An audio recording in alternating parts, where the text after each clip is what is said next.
Sila Maraka, bonjour. Bonjour, bonjour à tous. Bonjour, bienvenue. On Soroma, Bella Adeline Soroma. Bonjour, bonjour.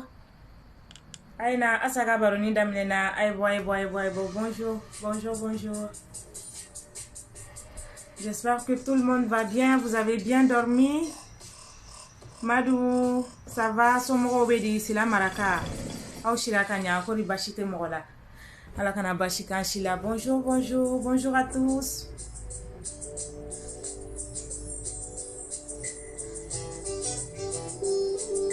Ay wuli dugu jara ay wuli an ka baro kɛ asa ka baro daminɛ na ay wuli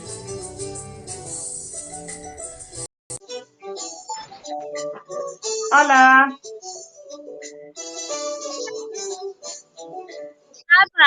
hola buenos días Buenas. ¿qué tal? Bien. ¿Y tú? Muy bien.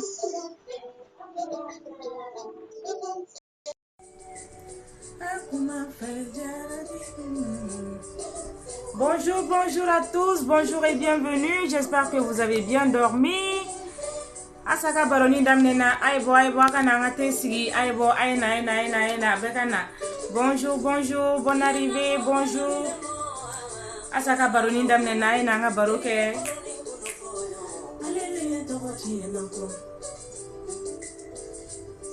Gracias.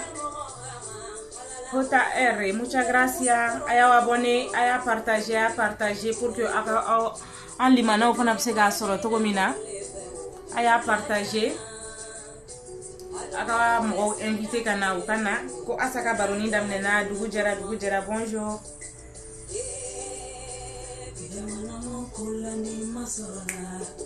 Dramé, bonjour. Bonne arrivée. Muchas gracias, JR. Bonjour, Dramé. Un bébé en bashi foite mogoshila eradum. JR, beso, mucho beso.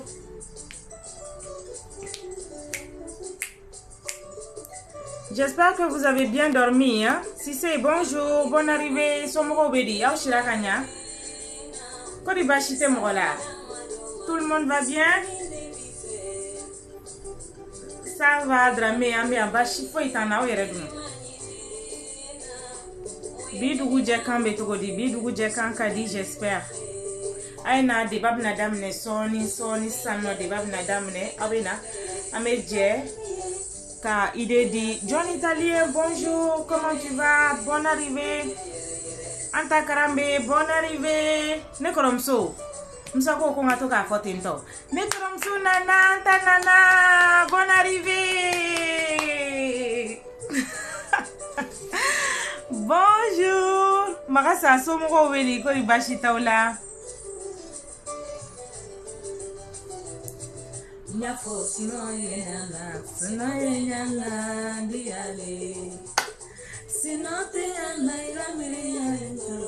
Anta msawole ka fana kunya ke ikanya bide yamea. Buenos días. Wabinenya téléphone na kanya koi. Merci beaucoup. Italien, ça va? John, merci beaucoup, merci, c'est très gentil. Abtoka écran tapoter comme ça.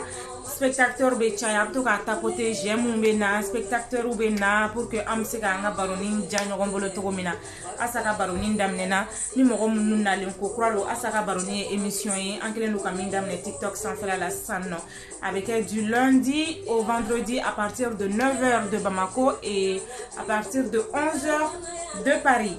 Donc, baroni yɛrɛ contexte ye min ye ni problème bɛ mɔgɔ minnu da la u t'a dɔn u kelen bɛ se k'u ka problème ɲɛnabɔ cogo min na. Donc u bɛ message ci ne ma, ne bɛ direct kɛ TikTok sanfɛ, aw bɛ weleliw kɛ, bɛɛ bɛ se ka participer. C'est totalement à cœur ouvert et c'est totalement confidentiel. Mɔgɔ si tɔgɔ tɛ fɔ, mɔgɔ si jamu tɛ fɔ. An bɛ na, an bɛ jɛ, an bɛ solution ɲini an balimaw ye cogo min na pour que u bɛ se ka solution sɔrɔ u ka problème na, an b'an ka idéew d'u ma, tout ça. Paki Blanc, bonne arrivée.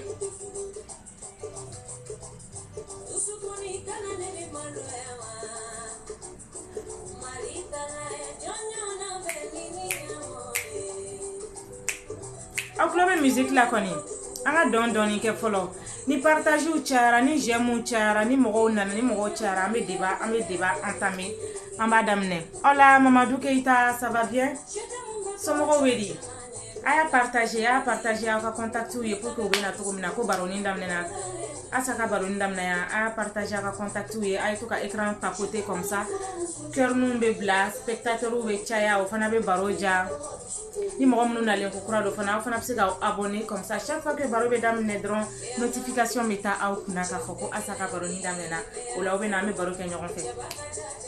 Abena ame tesigi, ay na ma tesigi.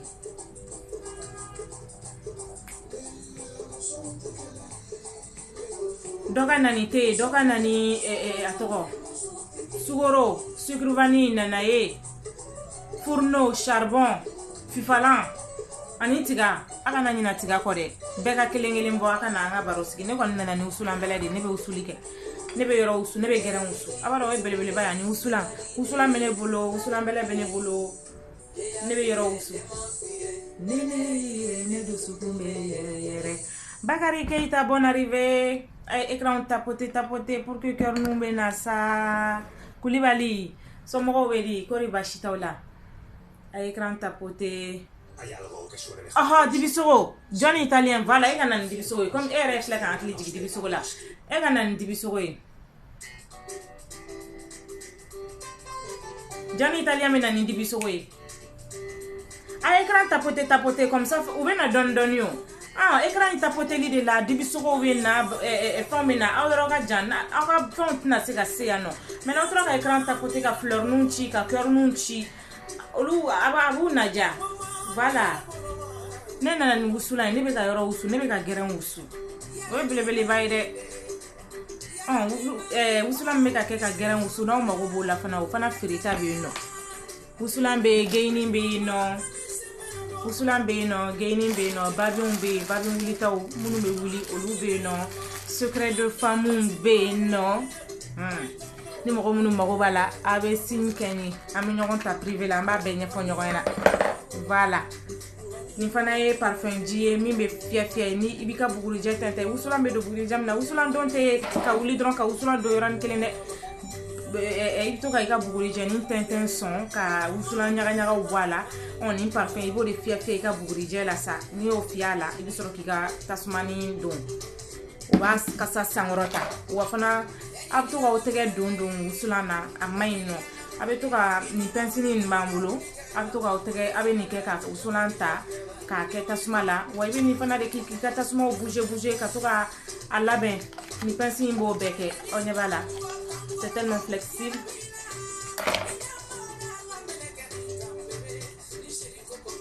Traoré Ousmane. Ah oui, il faut chercher l'argent. Hein? Il faut chercher l'argent.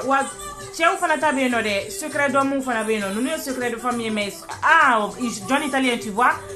Ni ka question de réponse ka soro ma fo folo. Secret d'homme, fana beno. Un message ti mbolu fana nya pa nyana krefe. Anta karambe ne koromso. Itena secret d'homme nyefo. Comme un koromso be jamala donc na se ka chama fo ko nun kan kwa mba to koromso ka fo sino jigina be do kula de uye. Lebi la wale fe.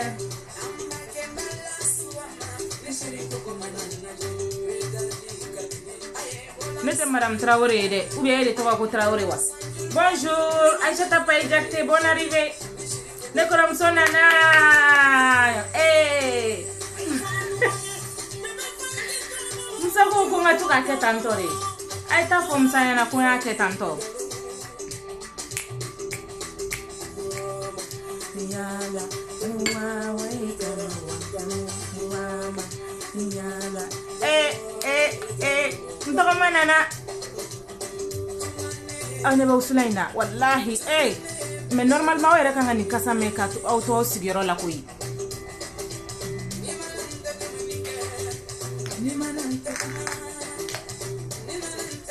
Koti, bonjour Koti.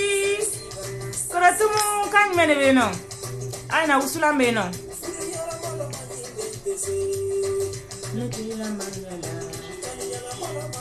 on ɲɛ bɛ wusulan ninnu na nin ye gayini de a bɛ fɔ nin ma ko gayini yirani ni kisɛ kelen dɔrɔn b'i ka affaire kɛ aw jɔ n ka pince ta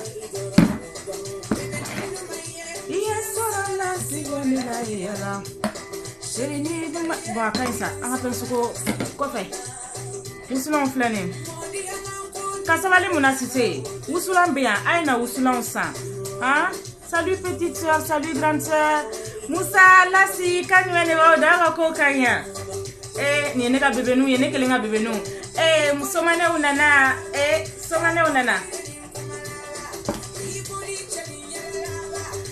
kadi cɛni yɛlɛla ne yɛrɛ ba ma jolie ma tɔgɔma bisous bisous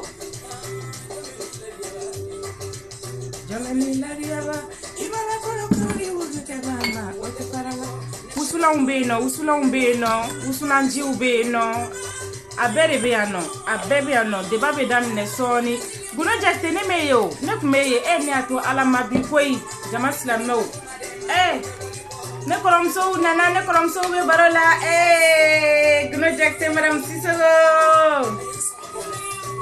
Alima Sumunu nana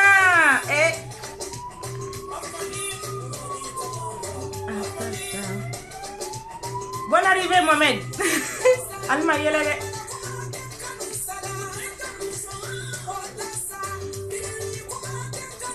pince bɛ yan nɔ a bɛ to ka mun don aw ka wusulan na a kana aw tɛgɛ don wusulan na a maɲi nɔ a maɲi a kɔrɔ maɲi a bɛ mɔgɔ garisɛgɛ siri nin ye pince-niw ye a bɛ to ka minnu kɛ k'a ka wusulan ta i b'ale kɛ ka charbon fana ta pour que k'i ka charbon minɛ n'a ma to ka sinon charbon maɲi mɔgɔ tɛgɛ ma dɛ Drissa ɔhɔn e bɛ yɛlɛ la mun na sisan nɔ bonne arrivée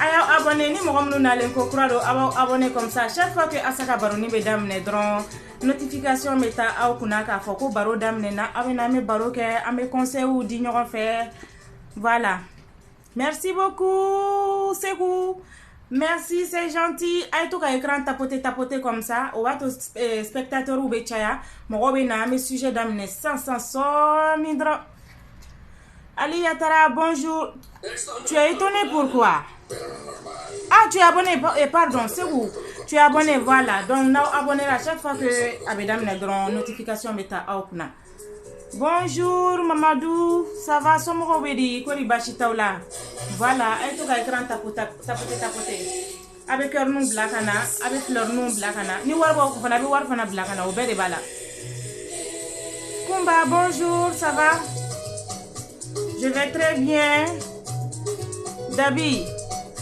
oui c'est Dabi non Dabisco je vais très bien merci Jawara bonjour ça va somoko wedi ko ri bashitaula mais c'est quoi yela la munela di mais c'est qui ga yela kundwa hein Ali Yatara bonjour Aïcha Tapaye ebe Bamako ebe fera usula nous soro problème fo itala mina numéro blasan no ibo numéro contacté ni au numéro contacté dans ibika usula soro imana ke Bamako fa livraison be no ame livraison ke bonjour à vous bonne arrivée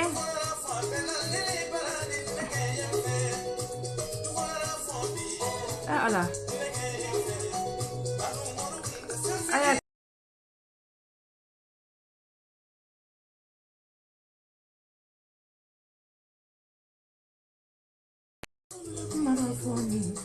je mets la numéro blasan no aya mais Mamadou je vais très bien et toi Jakite bonjour ça va somoko be ne koroke doye ne moi je suis Jakite de Touba on est Touba kawi on est Marakawi voilà Usulambele fana be no jama silame Usulambele be no je vais bien Konaté somoko be di kori bashi taula ah bon John Italien d'accord merci beaucoup c'est gentil il paraît que connaît un numéro live quand on va bloquer donc ni mo mo mako wala be sync avec la message chima Mamadou ne kunu mini mi je vais très bien figure Oh, Figo. Figo le maestro, d'accord. Je vais très bien. Ousulambele Obe, non. Je vais très bien, Mamadou. Wage, Somro Obedi. Konumbean, non. Kobean, non. Secret de femme, Umbean, non. Somnou Marobala. De Banamba, c'est où? D'accord. Eh, Banamba Kaye. Bachite Banamba Kaoula Koni. Secret de femme, Umbean, ni Mogomou Magojorala. Secret d'homme, Umbe, non. Voilà, Johnny Italien, Reboraka, Fanasakon, un numéro blanc. Sinon, on va bloquer. Donc, ni Mogomou Magobala, le message Chima, Mba répond. Ayo abonné comme ça. Quand on me fait un retour, que oui. Fofana, ça va, Sombo Obedi. Aïe, n'a pas testé. Ah, tu l'as nanité. Ne te sais où n'est pas. Maman, je suis là. Merci beaucoup. Figo le maestro, merci. Ne te sais où est là. En tout cas, écran tapoter ça. Cœur nous mène comme ça. Spectateur ou bétia ou la me baro d'amener, me baro blanc, me thème blanc, ou les liquets. Amen.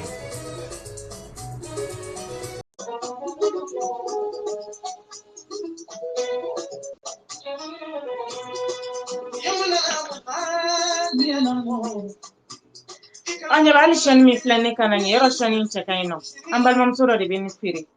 En bas, mon solo de indiano, qu'on a une donga, live coro. Akaye, ni mo comme nous m'en la dron, a bien contacté, ni belle bépé. Johnny Italien ou qui va se repos, c'est goûté Espagne, c'est goûté Espagne. Ah, Chani mega ferry, I am a Chani mega ferry. Donc, on ne veut se voir ni na pouvoir calmer. Nam ne ma famille sont à Congalinga fini mega ferry.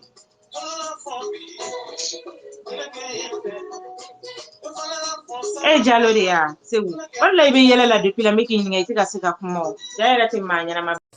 Eh bien, il y a ma. Quand on a une tenue, Gouroni, Dibiso, il y a là. Grana, allez bien en abe, il est pas bebo. Yo, sera sombrena. Bonjour, Narco. Salut, ça va? Ça Oui, va? ça va. Sorry, tu vas bien? Ça va. Han mamida. Quand faut y tenir d'ailleurs, donc. Alhamdulillah, wallah.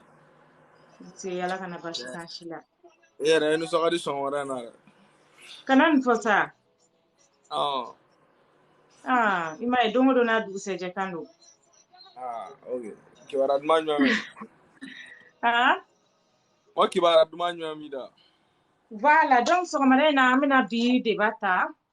Moi, ay concentré, ay connecté, ay partagé pour que moi to wena to gomna. Voilà, nga so Oh, matin na diba be ambalmum sodo kan. Sinayogo. Ah, d'accord, donc toi tu es Sinayogo, ne kun fa ngo jalo do sawo.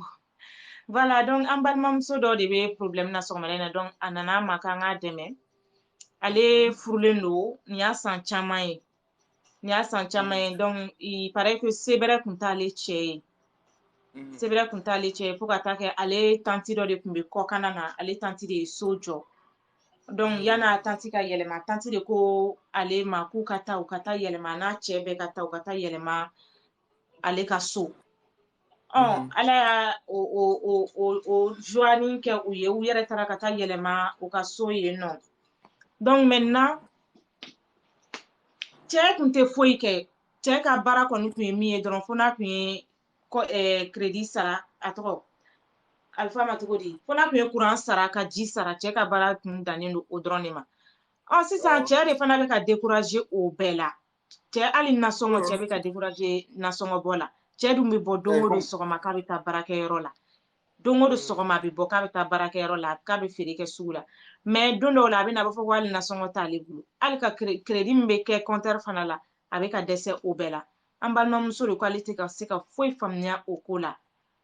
A dun tɛ so yɛrɛ sara ale u bɛ so min kɔnɔ o y'ale tanti yɛrɛ ka so ye fɔlɔ. Ale cɛ bɛ ka tila ka dɛsɛ diɲɛlatigɛ fɛn bɛɛ la hali denw yɛrɛ balo den kelen b'u bolo hali den yɛrɛ balo a bɛ ka dɛsɛ o bɛɛ la. Yala ale bɛ ko in kɛ cogo min na ale de sera an ma pour que an ka conseil d'a ma ni conseil min b'an bolo.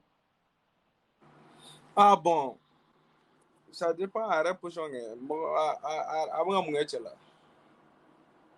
Alors quand il était fouille que là, il sort avec quelqu'un d'autre. Fatma t'as écouté hein.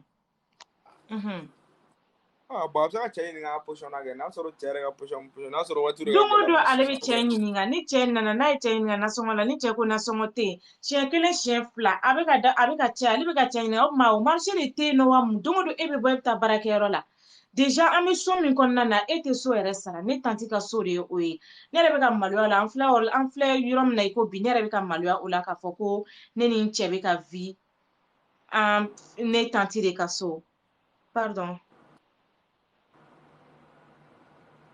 ne ma foyi faamu Siri ne m'a faamu fo ni tilala ka segin a kan voilà donc wagati n'a fɔra u bɛ so min kɔnɔna na ale tanti yɛrɛ ka so ye o so ye fɔlɔ k'e ka to ka crédit min fana sara i ka to ka a tɔgɔ nin bɛ ka bɔ nin mot bɛ ka bɔ ne kɔnɔ sa courant min fana sara i bɛ ka dɛsɛ o courant fana la hali nasɔngɔ i bɛ ka dɛsɛ o la den balo i bɛ ka dɛsɛ o la yala i bɛ fɛ ne doni ka taa kɛ n somɔgɔw de kunna wa cɛ tɛ ka se ka kan kelen jɔlen fɔ ale ɲɛna A ma foyi kɛ cɛ la. ale ma foyi kɛ cɛ la ko kabawo ye dɛ. Donne go de temps en temps. Kuma dɔ la de temps en temps. Mais kuma dɔ la il donne même pas. Kuma dɔ la il paraît que a bɛ se k'ale kalo 3 kɛ a tɛ nasɔngɔ di. A b'a fɔ ko marché tɛ yen nɔ. Ale fana tɛ k'o de faamuya. I mana kɛ togo o togo kɔni i mana taa baarakɛyɔrɔ hali n'a kɛra 100 ye k'i bɛ se k'o sɔrɔ don kelen kɔni o. Mais a tɛ ka nasɔngɔ yɛrɛ di pewu. Cɛ o ka gɛlɛn dɛ.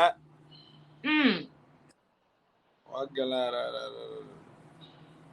Mais halisa k'a ka patienter dɔɔni quoi. A ka patienter. Voilà, halisa a ka patienter dɔɔni ka taa ɲɔgɔn dɔɔni fɔlɔ quoi. Si ça va pas quand même a tɛ ka ɲɛbɔ muso yɛrɛ kan ka dɔn a kan ka min kɛ. A bɛ se ka ɲɛfɔ jɔn ye? Ko a ka patienter a ka taa ni cɛ ye dɔɔni quoi. Ko si ça va pas a tɛ ka ɲɛ ko muso yɛrɛ kan ka dɔn a kan ka se ka min kɛ. I kɔni tɛna to ten ko au fait i jeune ne i ti fɛrɛ bɔ ni fɛn ninnu o tɛ ka kɛ o tɛna se ka to ten. N'a gɛlɛyala bɔ a yɛrɛ kan ka dɔn a kan ka min kɛ. Voilà a ko a bɛ 3 mois kɛ kuma dɔw la. Ja yɛrɛ ma daminɛ bi o. Ko ja ko yɛrɛ ma daminɛ bi o. A ma daminɛ bi de a ko a bɛ se ka kalo 3 kɛ kuma dɔw la a tɛ nasɔngɔ d'ale ma. Gundo ko le gars a trouvé quelqu'un d'autre dehors.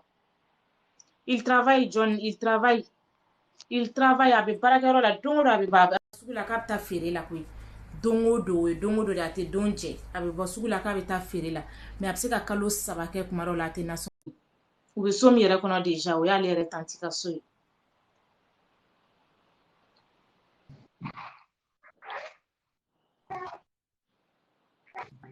Gafou, bonjour. Bonjour. Ça va? Ça va. Somɔgɔw bɛ di? Bara gɛlɛn. Baasi foyi t'an na. Somɔgɔw. Baasi foyi tɛ yen nɔ. I bɛ fɛ k'i da don an ka baro la dɔɔni? Wala n fɛ ka bila. Awɔ. E ko ko kalo 3 kɔnɔ cɛ tɛ nasɔngɔ. Awɔ kalo 3 k'a bɛ se ka kalo 3 kɛ hali don kelen k'a fɔ ko 100 filɛ nin ye ko nin kɛ nasɔngɔ ye a t'o kɛ. Bon kalo 3 o kalo e bolo a ka di mɔgɔ ye i fana ka bɔ kɛnɛma ka taa ka garisɛgɛ sigi ka na i mana nin o fana man di Marakakɛ Amara Traoré Amara dɔɔni tana n ye dɔɔni e bɛ se ka don an kan tan tɔ cogo di i t'a fɔ salamaleykum parce que i mɛnna i b'a ta o ne mɛnna ne bɛ k'i kɔnɔ ne bɛ n'an tan cogo di tan tɔ o ye cogo di fɔlɔ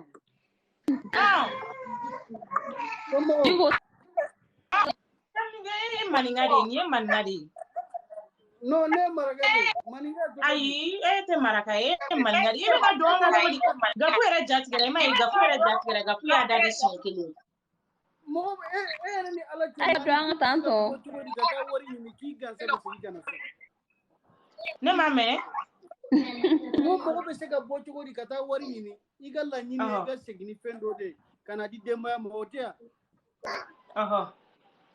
mais ni ay segira kana tegela ngolo ni ibado abese ka gala de mo uwe mais Traoré man nga tay FC ka tabarakero la kalo saba ima keme so oh fana kacha mais la jarabi bala na fa politique barakero da sona ala ba ga ali ki da sokono muso ka fo kon chete bo ati tabarakero la tina songo dio mafsani ni na la jarabi bala sino kalo saba fana kacha de kalo saba kacha o wannan na ite ka so sara ema fo so ya uereta ya so muso tanti ka so be muso tanti ka so re konnana ite so sara kata bara kalo sabo fana kacha de har wala har ma tro puse ko me samara sire wane klota yela kanya koyi ngo har me samara sire iganga do so ko me tro puse ya ko e wala kanya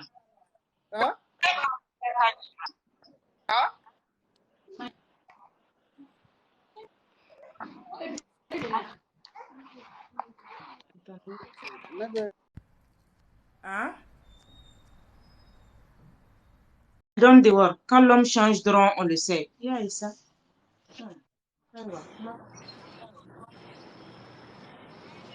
Allez, Somoro. Salut Dimitri, bonjour. Oui, ça va? Ça va, Somoro. Yaa ngi si jàmm. Ma ne yaa ngi si jàmm. Ne te wolof quand même. Di nga wax wolof nag. Il faut parler wolof. Je sais pas parler wolof. Il faut se parler wolof aujourd'hui. Il faut parler wolof aujourd'hui. Soit il n'aime plus sa femme ou il a une go dehors. John italien, c'est qu'à quel est? Allô? Kanel, Somoro Bedi, ça va? J'espère que tu vas bien. Oui, je vais très bien, Dieu merci.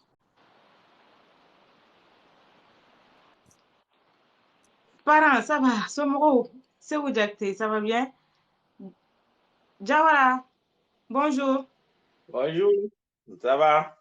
Ça va bien. Quand tu m'énerves? Quand faut non, c'est la faute à la tante Traoré Draman, donc il faut y faire. Oui, Jawara, Somoro Bedi. Ça va ma chérie? Vita, comment tu as dit? Malgré que question me posée, est-ce que tu as une muso me fait follower?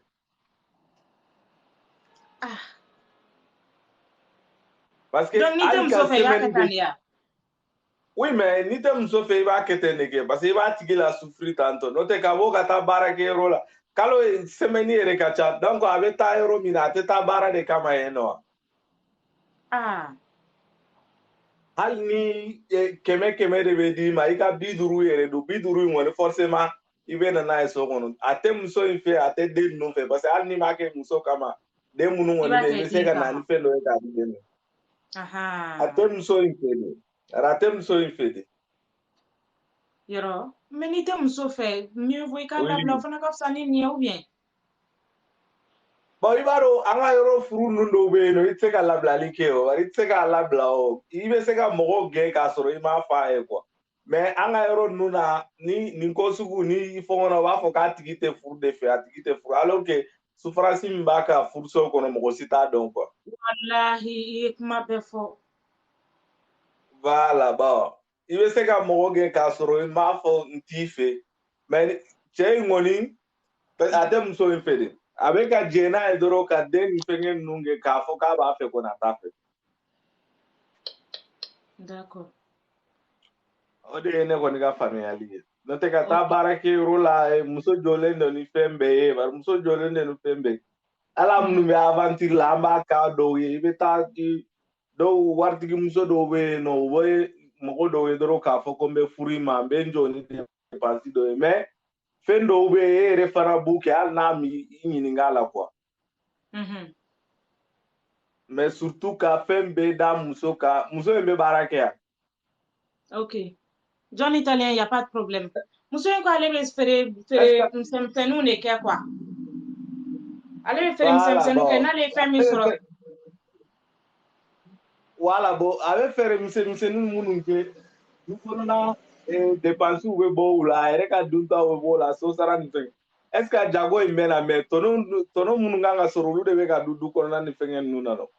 Awɔ kɛ ale bɛ k'a ka tɔnɔ de dun sa pour que a bɛ se k'a n'a den balo. Ni cɛ ko wari tɛ yen nɔ ale b'a ta ni ta ka tobili kɛ ni o ye ka courant sara ni o ye. Voilà bon nin ko sugu ninnu de bɛ mɔgɔ tiɲɛ bon suppose muso in ka taa kɛ jogo jugu dɔ ye. Foyi t'a la Jawara a bɛ di. Ça va kɔrɔ a bɛ di baasi foyi tɛ yen nɔ. Nba donc Jawara n b'i lamɛn n'i tilala n fana bɛ hakilina fɔ. D'accord. Ok ni muso in kɛra jogo jugu dɔ ye sisan k'a fɔ k'a bɛ taa a yɛrɛ di cɛ wɛrɛ ma pour que a ka wari sɔrɔ ka se k'a yɛrɛ n'a den balo est ce que a cɛ in bɛ na accepter yan. A kɔni dɛ. Voilà, bon, a kuma ka ca. Fatumata ko le monsieur veut que sa femme et sa tante font tout pour la maison. Et pourtant c'est ça. I b'a sɔrɔ a bɛ fɛ muso n'a a somɔgɔw k'ale balo de kɛ. O kɔni tɛ se ka kɛ wɛrɛ o kɔni donc ale bɛna taa kɛ Traoré ka baara kɛ o ɲɛ est ce que a furu dɔnna o de kama. Ale bɛna taa kɛ Traoré ka baara Traoré kɛ mɔgɔ ka Jawara k'i sabali. A ka ɲi merci Traoré kɔni min nana fɔlɔ la ne yɛrɛ tun b'a fɛ ka na o de kama mais ale yɛrɛ taara donc ne hakilila ye min ye n bɛn'o fɔ sisan ka taa quoi parce que Traoré nana ni vitesse ye cogo min na a ko ma ɲɛnabɔ quoi bon ne yɛrɛ kɔni bɛ min ɲini muso fɛ sisan a fa tigi cɛ ye nin ko sugu kɛ tan a ma ne diya nka a réalité yɛrɛ n t'a dɔn min yɛrɛ bɛ yen mais a fɔra cogo min n'a kɛra o cogo la ne bɛ min fɔ muso ye cɛ danaya maa minnu bɛ yen maa ladiri minnu bɛ yen n'ale b'u dɔn a ka taa kuma in a k'a da o tulo kan u k'a ni cɛ sigi ka kuma ɲɔgɔn cɛ a bɛ se ka kɛ u bɛ solution sɔrɔ a la nin cogo la n'o tɛ tiɲɛ la n'o tɛ nin cogo la kɔni ne ma sɔn nin furu cogo ma quoi parce que ka muso furu k'a bila so kɔnɔ nin cogo la tan a hinɛ ka bon Traoré ye min fɔ ale yɛrɛ nana Traoré tun b'a fɔ ko an t'a dɔn ala ka jarabi non an tɛ kuma ala ka jarabi yɔrɔ ka nin na anw b'a fɔ de n'a kɛra tan min bɛ yen anw t'a dɔn réalité an t'a dɔn min bɛ yen mais a kɛra cogo cogo kɔni i kan ka fɛn dɔ sɔrɔ k'a fɔ i muso ye mais don o don k'a fɔ ko n ma wari sɔrɔ kɔnɔ o tɛ yen o e y'a fɔ k'i ye maraka wa an gari na sɔnni k'e fɛ tan ka maninka ɲɛna nka an ka n'a ko kɛ ten anw ma fɔ ne taara fɔlɔ k'an mɛn k'an bɛ cogo di i ye kuma laban min fɔ an ma faamu dɛ n ko a ye min fɔ ko ne ma Traoré ye min fɔ n ko ne ma sɔn ma k'a fɔ ko ala ka jarabi bɛ se k'a k'a ye n ko hali n'o kɛra a kan k'a ka muso lasigi k'a fɔ a ye ko nin waati la n bɛ tan dɛ muso yɛrɛ fana ye hakilima de n'i y'a fɔ a ye ni tiɲɛ don walima ni nkalon don a fana bɛ dɔ dɔn o la o donc o bɛ se ka kɛ mais n'i y'a fɔ ko a bɛ se ka kɛ ala ka jarabi ne kɔni tɛ sɔn o ma parce que fɛn min ye kalo 3 kalo 4 e bɛ cogo kelen na non a ye mo changement dɔ kɔni bɛ yen ne yɛrɛ tun bɛ Bamakɔ waati min n tun bɛ commerce la n tun bɛ administration territoriale da la an tun bɛ mobili pesi kɔrɔw fɛrɛ an b'an dahirimɛ sɔrɔ yala an bɛ to kalama a la Bamakɔ commerce an bɛ dɔɔnin kalama a la mais sisan kɔni an t'a la nka a kɛra cogo cogo don dɔ kɔni don dɔw bɛ diya don dɔ bɛ goya mais k'a kɛ kalo 3 e tɛ se ka foyi di yala o ko ma nɔgɔ dɛ mais ni ko kɛra nin ko sugu la mɔgɔ caman bɛ a jalaki kɛ cɛ de ye k'a fɔ ko cɛw man ɲi a naturel la a tɛ k'a fɔ ko cɛw man ɲi de diɲɛlatigɛ la sisan mɔgɔ dɔw de bɛ yen cɛw jɔɲɔgɔnya ma nɔgɔ dɛ a bɛ muso kunda a bɛ cɛ kunda n'o tɛ cɛ caman fana b'a la n'i bɛ nin cas in lamɛn tiɲɛ yɛrɛ la a bɛ choquer fo k'a dama tɛmɛ yɔrɔ dɛ nin fana kɔni ka gɛlɛn sa dɛ non a ma nɔgɔ dɛ a hinɛ tɛ ko don vraiment donc Jakite Kaba ka tile yɛrɛ d'a ma Amina Rabi merci beaucoup c'est gentil Cissé Traoré Oui, ça va, Oncle Bila. Bashi Foitana. Alhamdulillah. Muso caman de bɛ yen u bɛ cɛw balo. Awɔ. O ka ca dɛ. Musow b'aw yɛrɛ bolo yan u bɛ dɛgɛw feere k'u cɛw balo. Tarawele an tulo t'i la ka ɲa. An tulo t'i la ka ɲa dɛ. Aw tɛ ka kuma na n ko muso caman de bɛ yen mun bɛ cɛw balo kuwa. Awɔ. Musow bɛ yan u bɛ dɛgɛw ni fɛnw feere pour que ka se k'u ka mɔgɔw balo kuwa ka se ka famille la balo kuwa. Cɛw bɛ yan ça ne va pas a ka ca kuwa a qualité ninnu ka ca mais i b'a dɔn furu fana ye fɛn mun ye a kuma fana ka ca dɛ. Awɔ.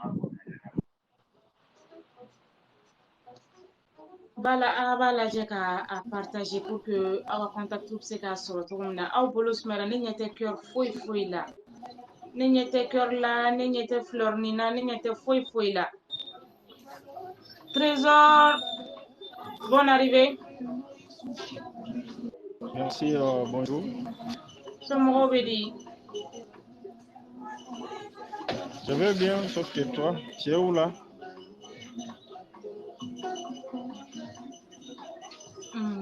Oui. Awe tout ka écran kana tapoter tantôt comme ça cœur nous be bla la spectateur be cha mɔgɔ wɛrɛw bɛ na pour que u se k'u da don an ka baro la cogo min na n'a sɔrɔ ni mɔgɔ minnu nalen kura don émission tɔgɔ Asaka Baroni a bɛ kɛ TikTok sanfɛ yan nɔ du lundi au vendredi à partir de 9h de Bamako et à partir de 11h de Paris.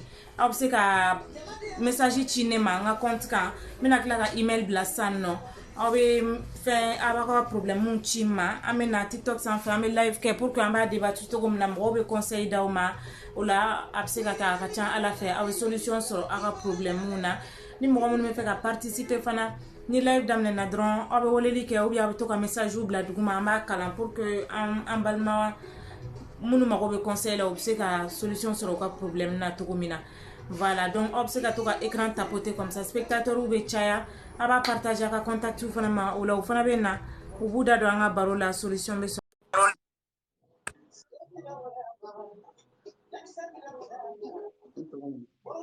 Guindo, bonjour. Bonjour, ça va? Ça va, somɔgɔw bɛ di? Baasi tɛ alhamdulilayi. Nse i bɛ se k'i kan kɔrɔta dɔɔni an tulo t'i la. Wa alhamdulilayi min baasi t'i la. Nse i y'an ka bi débat mɛn. Wa bon sisan ni bɛ fila kɛnɛ kɔnɔ. Donc i ma fɛn mɛn débat la. Voilà, ma fɛn mɛn débat la. D'accord, donc an balimamuso de ko an ma ko ale furulen don nin y'a san damadɔni ye. Donc ale cɛ sebɛrɛ kun t'a ye kosɛbɛ f'a nana kɛ ale tanti de ye so jɔ ale tanti bɛ kɔkana la ale tanti de ye so jɔ ale n'a cɛ yɛlɛmalen bɛ o so kɔnɔna na donc cɛ ka baara kun ye min ye sokɔnɔna na o ye ka courant sara ka ji sara ani ka nasɔngɔ bɔ cɛ ka baara kun bɛnnen don dɔrɔn ma so sara ko t'a la parce que u b'ale tanti ka so mais nin y'a wagatinin dɔɔni ye cɛ tɛ ka hali o nasɔngɔ fana bɔ bilen cɛ tɛ ka nasɔngɔ bɔ a tɛ ka courant in sara tuguni n'ale y'a ɲininka a b'a fɔ ko marché tɛ yen nɔ a bɛ se ka kalo 3 kɛ kuma dɔw la a tɛ nasɔngɔ di n'ale ale kɛ o kɛ ka ɲininka a b'a fɔ ko marché de tɛ yen donc sisan nɔ an balimamuso de mago bɛ conseil la sisan nɔ ale kan ka mun de kɛ nin ko in na sisan. Bon ne kɔni bɛ se ka mun fɔ an balimamuso ye a ka muɲu ka sabali n'a se bɛ cɛ ye a b'a kɛ o a se b'a ye wagati min a kun bɛ k'a kɛ o. mais mɔgɔ bɛ se ka kalo 3 kɛ ko na wari t'i bolo ka na n'a ye so hali n'a kɛra 100. A ma nɔgɔn kɔni a ma nɔgɔn mais i tɛ se ka mɔgɔ fana ta ka kɛlɛ ka sɔrɔ n'i m'a ka avis dɔn ni mɔgɔ fila bɛ kɛlɛ la yen n'i ye mɔgɔ kelen lamɛn ale b'a ɲininka n'i ye mɔgɔ kelen lamɛn f'i ka kelen fana sɔrɔ k'a lamɛn de o tɛ tiɲɛ ye. O ye tiɲɛ. Bon ni cɛ sɔrɔla ka san a ka avis fɔ bon mun bɛ k'a to a tɛ ka sɔrɔ k'a sara bon i bɛ se ka cɛ fana sɔrɔ k'a lamɛn ka hakilinata dɔn quoi. Ne kɔni hakili la ni mɔgɔ fila kɔni bɛ kɛlɛ la n'i ye kelen lamɛn f'i ka kelen fana sɔrɔ k'a lamɛn i bɛ se ka jo ni jalaki butigi dɔw la quoi. A bɛ se ka kɛ kun dɔ fana bɛ se ka cɛ bali a tɛ k'a sara mun tɛ gɛlɛya yɛrɛ. ne kɔni hakilina ye o ye mais a bɛ se ka kɛ cɛ fana ni a donnen don ko wɛrɛ la wa ko in nɛgɛ de bɔra la wa bon i b'a dɔn cɛ ka ko ka ca bi an bɛ diɲɛlatigɛ min na yɛrɛ bi cɛ ti dɔn ka ban cɛ yɛlɛma ka di kojugu ni cɛ yɛrɛ mun y'a daminɛ ka don ko kura la dɔrɔn a tɛ fili so kɔni ne kɔni hakili la bi diɲɛlatigɛ na kɔni ni ci luwanse la kɔni i kan ka ala fo dɛ e ye muso sɔrɔ fo ka muso balo muso kɔrɔmuso ye so jɔ ka d'i ma ka don a kɔnɔ ne kɔni hakili la kɔni n'i ma kɛ fugari ye kɔni i kan ka se ka i cɛsiri a tɔ kɔnɔ voilà au moins nasɔngɔ kɔni k'o bɔ kɔni voilà ni se ka muso balo diyago hali silamɛya yɛrɛ b'o dabɔ ni se ka muso balo muso kɔni ni se ka balo wajibi tɛ furu ye furu bɛ se ka sago kan na a banna cɛ f'i ka se ka don muso ka hadamadenw ka cɛ tanki ka kɛnɛ kɔni dahirimɛ kɔni o bɛ ala de bolo mais baara fana ma bɔ baara la n'i jija kɔni dahirimɛ kɔni i bɛ se k'o sɔrɔ yanni i sadon cɛ a banna mɔgɔ dahirimɛ sirilen bɛ ala de la o ala de ye mɔgɔ balo mɔgɔ tɛ se ka mɔgɔ balo a banna n b'a fɔ an balimakɛ in dɔrɔn a ka hakili sɔrɔ a k'a lajɛ a k'a ka hakili changer a ka sɛbɛn sen ta voilà mais an balimamuso an bɛ mun fɔ ale ɲɛna komi ale de bɛ k'an demander conseil la nin wagati na muso fana filɛ nin ye i b'a fɔ a ye k'a ka muɲu a ka sabali a bɛ se ka conseil da a cɛ ma pour que a cɛ bɛ se ka hakili ɲuman sɔrɔ quoi a ka changer quoi sinon vraiment ne kɔni hakili la kɔni cɛ kɔni bi ni dɔgɔnin sara kɔni i kan ka fɔ alhamdulilayi yɛrɛ d'accord voilà Yaresi n bɛna tila ka sujet fɔ sisan tuguni d'accord a faamuyara Gindo merci beaucoup c'est très gentil a bɛ to an ka live kɔrɔ a bɛ to ka partager fana pour que mɔgɔ wɛrɛw b'a sɔrɔ a y'a mɛn merci bonne arrivée balimamuso ani sɔgɔma nse somɔgɔw bɛ di Buware hɛrɛnba kɔrɔ baasi t'aw la baasi foyi t'an na ayiwa an b'i yɛrɛ fo i ka jiraja la ala ka baraka don i la ala ka baraka don baara in na ala k'a kɛ k'an ye ami amina yarabi c'est très simple n balimakɛ min bɔra sisan Burema tɛ Gindo awɔ ale ye yɔrɔ min fɔ o de don parce que cɛ in n'i ye cɛ in ka ko yɛrɛ lajɛ tiɲɛ don a bɛ mɔgɔ kɔnɔna fili muso yɛrɛ dɔrɔn tɛ dɛ hali anw minnu bɛ ka lamɛnni kɛ a bɛ mɔgɔ kɔnɔna fili an bɛ bi diɲɛ min na n'a fɔra ko cɛbakɔrɔ kɛra i tɛ se ka luwanse sara o bɔla e kunna a ka e tɔ to nasɔngɔ di min yɛrɛ ye ça fait combien de moment i dɛsɛlen bɛ k'o nasɔngɔ sara vraiment an b'a fɔ an balimakɛ in an bɛ jɔrɔ n'a ye kosɛbɛ yalama mun b'a la dun yala hakilila jumɛn b'a la franchement nin a tɛ baara de la wa franchement a tɛ baara de la wa ou bien a bɛ ban ka muso ka nasɔngɔ di pourquoi adamaden en tant que i bɛ duguba kɔnɔ an bɛ ka siran an balimakɛ in ka ko la dɛ bon o hukumu kɔnɔ yanni solution ka sɔrɔ an bɛ ladilikan kelen pewu de di an balimamuso in ma a ka ko ɲɛɲini wala ale ka ko ɲɛɲini nɔgɔyala a ka cɛ ka position lajɛ cɛ yɛrɛ tɛ baara de la pe wa ou soit n'a sɔrɔ cɛ b'a baara la a bɛ ko dɔ de la jukɔrɔ min ni i y'a faamu muso ka ko merci min ni muso ka ko taa kelen y'a bolo bilen vraiment an t'a dɔn ko b'a bolo cogo min na quoi mais an b'a ɲini an balimamuso fɛ a ka sabali a ka ko ɲɛɲini nɔgɔyala n'a ye danganiya min sɔrɔ a la a bɛ se ka cɛ wele ka kuma n'a ye k'a fɔ karisa vraiment priorité kun ye min ye so sara i dɛsɛna k'o kɛ luwanse fɛngɛ fana nasɔngɔ i bɛ ka dɛsɛ o fana na yalama mun bɛ yen nɔgɔyala quoi a kana kɛ ni dimi parce que an t'a dɔn ni den b'u ni ɲɔgɔn cɛ furu ko bɛɛ ye den b'u ni ɲɔgɔn cɛ voilà bon ni den bɛ ni maa cɛ ko gɛlɛyara fo ka tɛmɛ a degré kan bon i kan fana bɛ ko dɔ lajɛ dɔrɔn i denw de kama donc a b'a lajɛ nɔgɔyala an b'o ladilikan de d'a ma dɔrɔn a ka sabari n'a y'a ye moyen tɛ cɛ ka nasɔngɔ di baara in na a tɛna se ka continuer nasɔngɔ di fɛ a b'a wele sa ou bien ni mɔgɔ min a b'a dɔn cɛ ni maa min ka di a b'o wele sa ka cɛ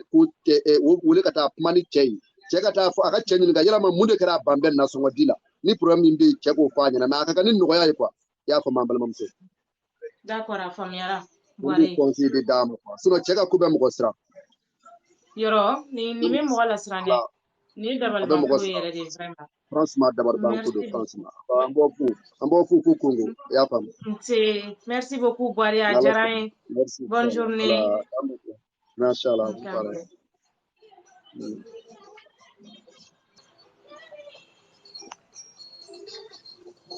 donc mɔgɔ minnu donnen kura don sisan nɔ an balimamuso de sera an ma a ko an ma ko ale furulen don nin y'a san damadɔni ye donc ale cɛ ka position kun ma ɲi nɔ ale ba de ale tanti de ka so jɔlen ale tanti bɛ kɔfɛ kɔkana la ale tanti de so jɔ ka ban ale n'a cɛ ta k'u bila so in kɔnɔna na ale n'a cɛ b'o so de kɔnɔ cɛ ka devoir tun ye min ye so kɔnɔ dɔrɔn o ye ka famille balo ka nasɔngɔ bɔ o ni ka courant sara ka ji sara banna cɛ ka devoir dannen filɛ o ma mais nin y'a kalo damadɔ ye cɛ tɛ wari di ale ma cɛ tɛ nasɔngɔ di hali courant sara in cɛ yɛrɛ fana dɛsɛlen don o fana la tuguni ale y'a ɲininka yala don o don e kɔni bɛ bɔ i b'a fɔ k'i bɛ taa baarakɛyɔrɔ la o ma wari de tɛ sɔrɔ wa kuma mun de bɛ yen nɔ kuma dɔw k'ale bɛ se ka kalo 3 kɛ a tɛ nasɔngɔ di ale kamana gannen don o ko in na donc ko n'a sɔrɔ ni conseil min b'an bolo ka d'a ma. Salamu alaikum. Walaikum salam. Mais a b'a kalama cɛ bɛ baara de kɛ. Ko cɛ bɛ bɔ don o don k'a bɛ taa baarakɛyɔrɔ la k'a ka butigi yɛrɛ bɛ sugu kɔnɔna na k'a bɛ baara kɛ sugu kɔnɔ. Bon o la kɔni i bɛ taa sɔrɔ bon a bɛ se ka cɛ terikɛw de bila sisan u bɛ kuma cɛ fɛ. Parce que i b'a dɔn. Merci beaucoup Mamadou Kone. Ni kumana kan parce que i b'a dɔn an fɛ yen caman bɛ muso furu u ma se muso furu ye. Wala caman bɛ muso ta an fɛ yen u man kan ni muso ta ye caman bɛ muso ta k'u jigi da n kɔrɔkɛ bɛ nasɔngɔ bɔ bien an bɛ grand famille na bon caman bɛ muso ta o la bon or que yɛrɛ yanni ka muso furu fɔlɔ muso furuli yɛrɛ tɛ k'a fɔ ko muso furu wari bɛ n kun o tɛ muso furu ye o. Salut. Wala ni ma ya k'i bɛ muso ta fo a ka kɛ k'a sɔrɔ i sera muso yɛrɛ furuli ye fɔlɔ barisa muso bɛ cɛ caman bolo ma se muso furu ye. Wala parce que muso caman b'an fɛ yen bi walahi u sen bɛ dingɛ dɔw da la n'u y'u sen ta ka bɔ yen cɛ caman bɛ malo dɛ. Fatumata b'a la k'i ka kuma ye tiɲɛ ye. Wala parce que muso dɔw bi walahi n bɛ kelen f'i ɲɛna cɛ caman b'an fɛ muso man ɲi ka d'u ma walahi bilahi parce que i b'a kalama muso tɛ k'a fɔ ko n bɛ muso furu mariage ni fɛnw bɛ ka kɛ cortège ko cɛ caman ka mariage bɛ kɛ Mali la 1 semaine 2 semaines 1 mois walahi bilahi a bɛ k'i n'a fɔ a ka talafɛn ta. Parce que baara dɔw bɛ k'an fɛ yen a bɛ fɔ karisa bɛ baara la mais est ce que baara nin a yɛrɛ ka chiffre d'affaires ye joli a bɛ joli sɔrɔ tile kɔnɔ a ka ɲi ka joli de dun joli de nasɔngɔ ye i bɛ kalo i b'i ka nasɔngɔ n'i ka kalo sara yɛrɛ n'i y'o bilan bɔ k'a da yɛrɛ o yɛrɛ mɔgɔ ka dɔgɔ Mali la yɛrɛ k'a fɔ ko min yɛrɛ bɛ yen k'i bɛ menuisier ou bien i ye soudeur ou bien i bɛ baara kɛ boulangerie ninnu ni fɛn na k'e bɛ se ka so sara k'i muso balo yɛrɛ k'i muso ka fɛɛrɛ bɔ k'a tɛ yen. I y'a faamu wa et puis encore fana u bɛ ɲinɛ ko kelen de kɔ quoi ni ma y'a yɛrɛ k'i bɛ muso furu f'a ka kɛ k'a sɔrɔ i sinsinlen de don i sinsinlen yɛrɛ de don. Mais b'a fɔ dahirimɛ bɛ Ala bolo a don ta dahirimɛ bɛ Ala bolo kɛ mais il faut que i k'a dɔn fɛn dɔ de bɛ yen k'i bɛ s'a kɔrɔ quoi. Voilà Ala kɔni tɛ mɔgɔ si sigilen sɔrɔ so kɔnɔ ka na dahirimɛ d'i ma o. Or que e ka kan ka moto san yɛrɛ minɛ e tɛ moto san e bɛ taa mobili de san o heure la. Wala o de b'an fɛ yen or que wagati min na e ka ɲi ka vaccin don e b'a fɔ de ko fɔ n ka taa bazin de san k'a don. O ye tiɲɛ. Or que e ka ɲi ka techno mara heure min na e bɛ taa de ko iPhone. Bon muso caman fana b'an fɛ yen olu bɛ ɲinɛ furu yɛrɛ kɔ yɛrɛ ka taa furu kɛ de u tɛ cɛ yɛrɛ ladi u tɛ conseil di cɛ ma furu kɔnɔ olu ta bɛɛ dɔrɔn wa karisa fɛ mariage bɛ yen karisalakaw fɛ denkundi bɛ yen uniforme batigɛ ni fɛn ninnu na bon or que n'i furula cɛ ma ka ban n'i ye cɛ ka sɔrɔ jateminɛ e min ye muso de ye f'e ka kɛ économiste de ye ni cɛ kɔni ma se ka fɛn dɔ kɛ fo muso ka kɛ économikɛla ye bon an fɛ muso tɛ économie kɛ muso bɛɛ mago bɛ n parler ka bɔ bɛɛ ka fɔ ko n parla n ɲana mais e dun bɛ ka den sɔrɔ cɛ bɛ se ka taa sini ka ale ni denw to so kɔnɔ yan cɛ ka sira foyi t'a la n'a bilenna k'a tɛ tugu cɛ bɛ sagi ta sa a bɛ taa Sénégal ou bien Côte d'Ivoire bɛ Laginɛ ninnu a bɛ t'i da yen a ka foyi ma tunu e min ye den wolo e de ni denw de bɛ to tiriki tɔrɔkɔ la fo n'i taara i balimaw fɛ yen. Wallahi. Bon il faut que de musow ka bila u kunkolo la anw de so pasi cɛ ta tɛ du ye muso de ta ye du ye après cɛ de muso de ta ye du ye bon muso ɲinɛna o kɔ de ka taa bɛɛ kɛ kungo kɛ ni fɛn muso yɛrɛ bɛ min kɛ dépense la e ni Ala cɛ semaine kɔnɔ sara la ka kɛ k'e bɛ avancer k'i bɛ avancer minnu bɛ luwanse la i bɛ sa luwanse la i tɛ se ka du jɔ Bamakɔ. Cɛw cɛ ka nasɔngɔ 400 n'i y'a dafa don o don 800 na a ka gɛlɛn dɛ i bɛ bin juru bɛ yɛlɛ i la. Wallahi Aïcha bonjour. Parce que diɲɛlatigɛ selen filɛ yɔrɔ min na sisan mɔgɔ tɛ se mɔgɔ kungo kɔrɔ. I y'a faamu tɛ se mɔgɔ kungo kɔrɔ balima tɛ se mɔgɔ kungo kɔrɔ sinji tɛ se mɔgɔ kungo kɔrɔ buran tɛ se mɔgɔ kungo kɔrɔ I jija kɔni I muso I mana faku togo o togo kɔni cɛbakɔrɔ I mana jasi togo togo I muso ka nasɔngɔ a ka kɛnɛya a ka fini ni dɛsɛr'o kɔrɔ wallahi bilahi kana muso furu tuguni a bila a banna parce que anw fɛ yen caman bɛ taa muso ta de wa cɛ kunya la ten ka taga ni y'u ye mariage yɛrɛ don I bɛ lakale non ninnu ka mais mariage bɛ ban yɔrɔ min na I bɛ taa sɔrɔ juru bɛ ɲini k'a faga fa dɔw bɛ jamana bila mais bɛ mun faamuya o la parce que u bɛ furu de siri nkalon kan furu de bɛ siri nkalon kan an fɛ yen k'o de ka furu bɛ siri nkalon de kan wallahi bilahi donc sisan nɔ ne fa e yɛrɛ ka solution ye jumɛn ye k'a di an balimamuso ma ne bɛ min fɔ muso ɲɛna a ka taa cɛ terikɛw fɛ yen cɛ terikɛw a ka t'olu de nɔfɛ parce que o tɛ bɔ dugu la gansan dɛ n'a ma taa cɛ terikɛw fɛ yen ayiwa n'ale dun dɛsɛlen filɛ ale ko k'ale ta tɛ du ye ko jɔn ta ye du ye fɔlɔ muso yɛrɛ tanti de ta ye du ye muso tanti ta tɛ du ye n'o bɔra France n'o bɔra extérieur la don o don o bɛ n'u bila porte la o don parisien ka so jɔ k'e bila o kɔnɔ e delila k'a yɔrɔ jumɛn a b'a d'i ma a natanda de mais n'a tigɛra don o don a b'a ka wari ɲini France cogo min na a b'a dɔn ale bɛna ka so d'e ma n ka jɛ e bɛ so kɔnɔ ten mais de la vie ne kɔni bɛ min fɔ a na ka taa cɛ a k'a ɲɛf'u ɲɛna ni cɛ balima bɛ a ka taa f'u ɲɛna bon vraiment balimakɛ tɛ ka wari di yan sisan aw terikɛ tɛ ka nasɔngɔ di yan sisan bon du dépense bɛɛ tolen don kelen ma bon vraiment ni min b'a la a k'o fɔ quoi voilà ɲɛ tɛ n'a y'i sigi ko i jɔ ko cɛ sigi a kɔfɛ cɛ dɔw tɛ sigi dɛ cɛ dɔw filɛ yen ka cɛ ni taara ka ban dɔrɔn ale fana a bɛ t'o la kɔngɔ b'a n'a denw faga ye ne fa mɔgɔ caman bɛ k'i féliciter yan nɔ dɔw b'a la ko chapeau à toi dɔw b'a la ko ça c'est un responsable dɔw b'a la ko ce monsieur est à féliciter pour sa bonne compréhension vraiment k'i ka kuma ɲana I ka kuma jara parce que I b'a dɔn wallahi bila an bɛ ba tiɲɛ de la an fɛ yen Mali la an bannen don tiɲɛ la yɛrɛ yɛrɛ yɛrɛ n'o tɛ tiɲɛ bɛ bɛɛ lajɛlen ɲɛkɔrɔ Mali la tiɲɛ bɛ bɛɛ lajɛlen fɛ yen mais bɛɛ mɔgɔ si tɛ tiɲɛ fɛ balimaya la bi tiɲɛ t'a la furu yɛrɛ la bi furu parce que I b'a kalama an bɛ ko kelen de kɛ Mali la dɔw bɛ taa sunkurutigɛ kɛ furu de o dun tɛ kelen c'est pas la même chose kelen tɛ balimamuso yɛrɛ minnu bɛ taa kɔɲɔ ni fɛnw na yɛrɛ bon sisan furu nin ka furu selen filɛ tabu min na sisan balimamuso jumɛn bɛ se ka taa muso nin nɔfɛ sisan ka kuma fɛ a tɛ o mais I bɛ taa sɔrɔ furu dɔ I bɛ taa sɔrɔ ni musokɔrɔbaw ni bazɛnbaw bɛ ɲɔgɔn na f'u bɛ ɲɔgɔn bɔ ka bin zamɛ tasa ni fɛnw nɔfɛ mais furu selen filɛ tabu min na sisan jɔn bɛ nu sauver yan sisan a jamais a tɛ I b'a ye Mali la juru bɛ ka na juru bɛ la e bɛ taa juru ta ka t'i yɛrɛ la furakɛ hôpital la mais e bɛ sa don min na I bɛ taa sɔrɔ I yɛrɛ dɔgɔnin bɛ pressé ka na ni malobɔrɔ sangulo dɔw bɛ na ni misisogo ye mais I bɛ taa sɔrɔ don min na e taara juru ta ka t'i yɛrɛ furakɛ Gabriel Touré la ayiwa n balimakɛ a kɛ to ko yala k'i furulen don wa ne ya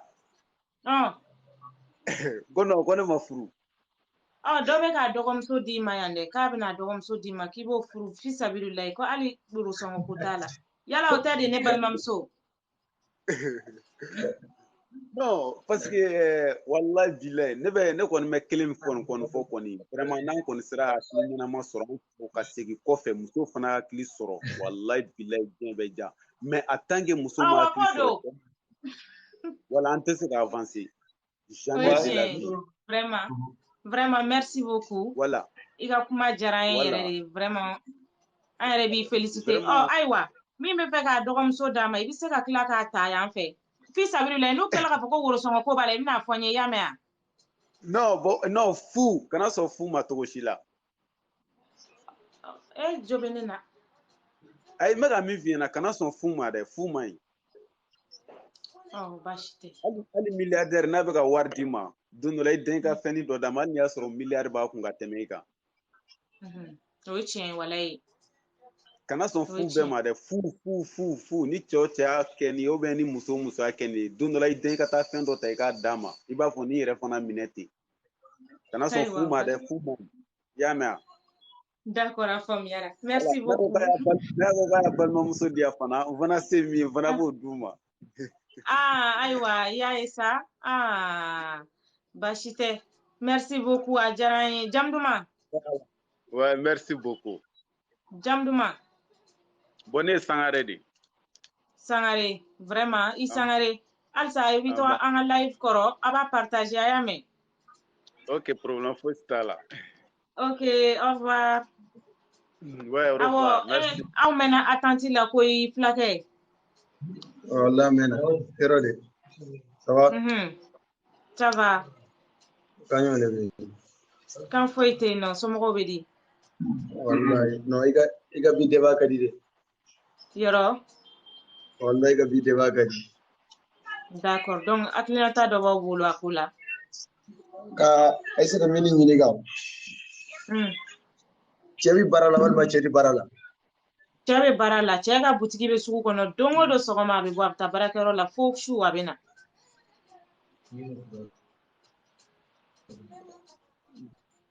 Bidigi ba bolo su ko dongo da kana songo bo keme flat slo wore ke. Kana songo bo adesale on la bisela kalo sabake atina songo bo. Kalo sabati na songo. Bo che e ba soro fendo le ba kono ko. Gaza ko bonjo. Desa fana tala. Adelendo. Ko do ba kono. Fendo le ba kono. Desa ko tala sa. E bi barala dongo do bitigi feri. Allah sorega biti kono foita kono le murjit Gaza ndron le ba kono. Le o Gaza ndron le ba golo. Naso ke menani ko na fitse ko Gaza. Yoro. Abata muso in furusa absira fa su mo e wal ma sumu tigara fa ngare fe. Wa ko sumuri la do agaso. Sino ala ko chen mali ko na bi hali di barala es desga keme nani soro kile kono ke kile kutur kono ala soro bi yala fula somo ba feo atrike ote wala somo ba wala atrike fana bi ya fam bo ni ala je furu fana ba soro balma furu de ya soro mundo balma furute koy balma furute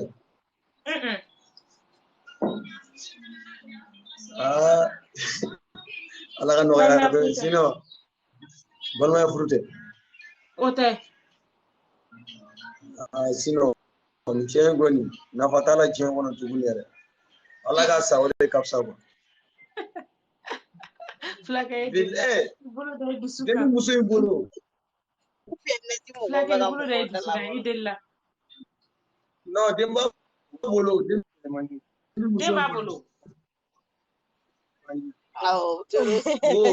muso bolo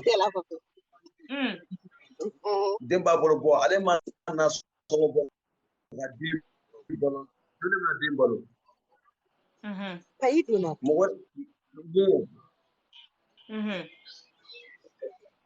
e muso furu awo dembi bolo awo ni ma se kana so bo jona idenu ba idenu bolo ko na fatila saya ka so ni bolo mais si ça ka solution jumɛn ka di cɛ ma sisan bon ne ka solution muya muso masake muso ga furusa billahi ga yɛrɛ ɲinɛ o de ka fisa sinon a bɛ sigi dusukasi b'a faga kɔngɔ b'a faga n'a den muso n'a furusa fana b'a dɔn cɛ wɛrɛ b'a tɔ a tɛ se cɛ la kɔni donc a ka furusa o dɔrɔn de y'a solution ye nafa tɛ cɛ la o kalo saba i tɛna sɔngɔ bɔ bibi na an bɛ yɔrɔ min na hali semaine kelen mɔgɔ tɛ se ka na sɔngɔ bɔ semaine kelen kɔnɔna na surtout e bɛ baara la fana suni tile baara la ko cɛ bɛ baara de la o i y'a faamu cɛ bɛ baara la awɔ cɛ bɛ baara la est-ce qu'ale ka réseau Alima bonne arrivée réseau main bonjour ça va somɔgɔw bɛ di baasi foyi t'u la voilà solution kelen min kɔni awɔ pour moi solution min bɛ na a bɛ mɔgɔ de bila ka kuma cɛ fɛ ka cɛ ɲininka Bon, si réellement n'a soro fente ka soro de. Comme ça, vous essayez de débrouiller tantôt comme d'habitude. Mais n'a soro fana fente ka soro au contraire. Donc, ou quand on kuma fait, un comportement changer obligatoirement sinon. A marché ma nɔgɔn dɛ ni muso ye nin bɛɛ sacrifice kɛ cɛ fana kan ka hakili sɔrɔ quand même ka dɔ kɔni kɛ kɔni mais e tɛ ka fɛn kɛ i tɛ ka so sara ka tila ka i bɛ ka dépense fitinin minnu kɛ Alma i bɛ ka commentaire kalan kɔni oui ɲɛ b'a la baasi tɛ ya solution y'o dɔrɔn de ye ni muso yɛrɛ y'a lasigi n'a ma se ka kan jɔnjɔn fɔ muso ɲɛna donc a terikɛ bɛ dɔ bɛ sɔrɔ ou bien a balima dɔ bɛ sɔrɔ cɛ bɛ se ka muso bɛ se ka taa min fɛ yen nɔ ka taga kuma ɲɛfɔ o ɲɛna vraiment réellement a ka changer quoi a ka changer n'u ye fitinin min sɔrɔ muso min accepter i fantanama tantɔ ne m'a dɔn i bɛ se ka fɛn min fisaya o ma fo a banna wallahi i kɛra a banna dɛ ya donc muso ka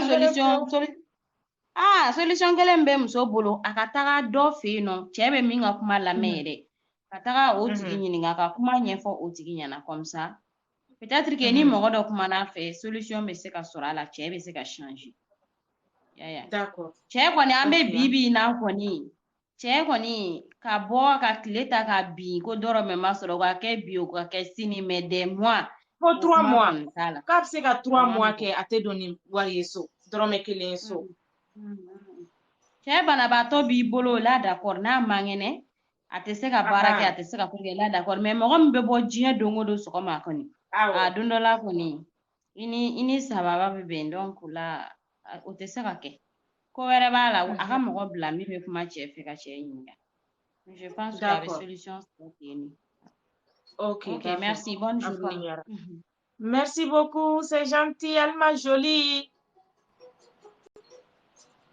A tɛ to ka cœur di sa e ma dɔn ne sɛgɛnna kuma na.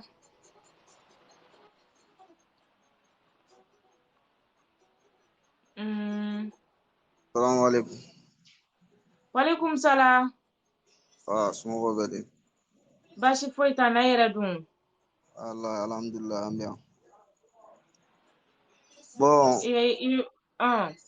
min bɛ ne bolo k'a fɔ muso ye, a ka taa ni ko ye diɲɛma jɔlen na fɔlɔ. A ka mɔgɔw bila ka kuma cɛ fɛ. Mais a ka kɛ cogo bɛɛ furusa kana bɔ n'a ka côté ye. N'a sera k'o kɛ, furusa ka bɔ cɛ ka côté o ka fisa ka bɔ n'ale ka côté dɛ. Ok, Adama, oui, a n'a cɛ kumana, cɛ tɛ ka se ka kan jɔlen kelen de f'a ɲɛna. Guno, cœur di sa, cœur di. An tulo b'i la. N'a sera k'o kɛ, a yɛrɛ don natara a yɛrɛ bɛ tila ka na a nɔ ye. Hali n'a ni cɛ séparé la, a bɛna bɔda wɛrɛ sɔrɔ min a bɛ lafiya min na ka tɛmɛ cɛ ta nin kan panw. Mais minnu b'a la ko a ka a furusa ka bɔ a kɔ, a kana a furusa ka bɔ a kun dɛ. A ka cɛ yɛrɛ n'a hakili to ɲɔgɔn na ni cɛ y'a décider ko a y'a bila wagati min. Mais sisan a solution jumɛn bɛ a bɛ mun de kɛ pour que cɛ ka nin ko in fɛn sisan?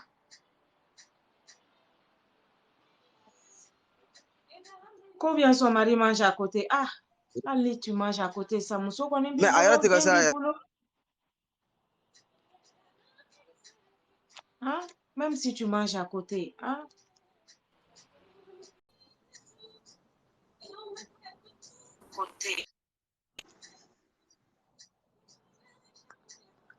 Allô?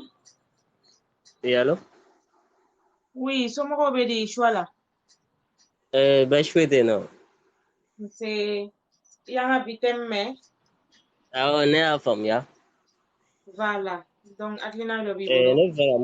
Ne bɛ fɛ ka mun fɔ a la.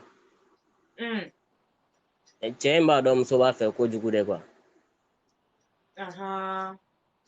Voilà, o de bɛ ka nin kɛ quoi. D'accord. Voilà, bon, muso kɔni ne t'a fɔ a ka furu sa mais ne b'a fɔ a ka muɲu halisa. Ok. Voilà parce que ne yɛrɛ n bɛ se k'a fɔ ne yɛrɛ tɛmɛna nin sira fɛ quoi. Voilà parce que ne yɛrɛ ka lamɛri sɛgɛnna nin nasɔngɔ ko in na trop. Ne ka cɛkɔrɔba ta yɛrɛ ale tun b'a fɔ a bɛ a t'a di de. Ale yɛrɛ tun b'a fɔ tan. Voilà da la a bɛ a t'a di quoi. Mais ne y'a lamɛri a bɛɛ mun fo ka na se bi ma mais bi alihamudulilayi a bɛɛ nɔgɔyala quoi. Parce que ni cɛ y'a dɔn furu la k'a fɔ k'i tɛ se ka taga ka bɔ a kunna dɔrɔn a bɛ nin ko sugu nin de k'i la quoi. Voilà caman ne kɔni bɛ mun fɔ dɔrɔn balimamuso ka sabali halisa bon a ka to k'a yira cɛ la a nakun ye cɛ in de ye quoi cɛ in kan ka balo jagoya de don a kan ka nasɔngɔ bɔ jagoya de don. Voilà minnu fana kɛra sababu ye ni furu kɛra a ka s'olu ma ka kuma n'olu ye. D'accord. Voilà pour que ɲɛ bɛ se ka sɔrɔ nin na sinon nin tɛ ko ye dɛ cɛkɔrɔba i bɛ baara la n'a sɔrɔ i tɛ baara la wuli i man kɛnɛ an bɛ se k'o faamu i bɛ baara la nasɔngɔ 200 i bɛ dɛsɛ k'o sara. Sinon a b'a bolo ban de don quoi. D'accord. Donc mais i b'i ban i yɛrɛ la kun jumɛn de la sa han den b'aw bolo. I tɛ jɔrɔ den ka balo la i tɛ jɔrɔ ba ka balo la. Ni hinɛ yɛrɛ b'a voilà ni hinɛ yɛrɛ bɛ cɛ dusukun na den bɛ ni mɔgɔ min cɛ kɔni i mana kana kɛ ba yɛrɛ kama k'i den yɛrɛ kama nasɔngɔ di ne ma nasɔngɔ di tobili bɛna kɛ cogo di.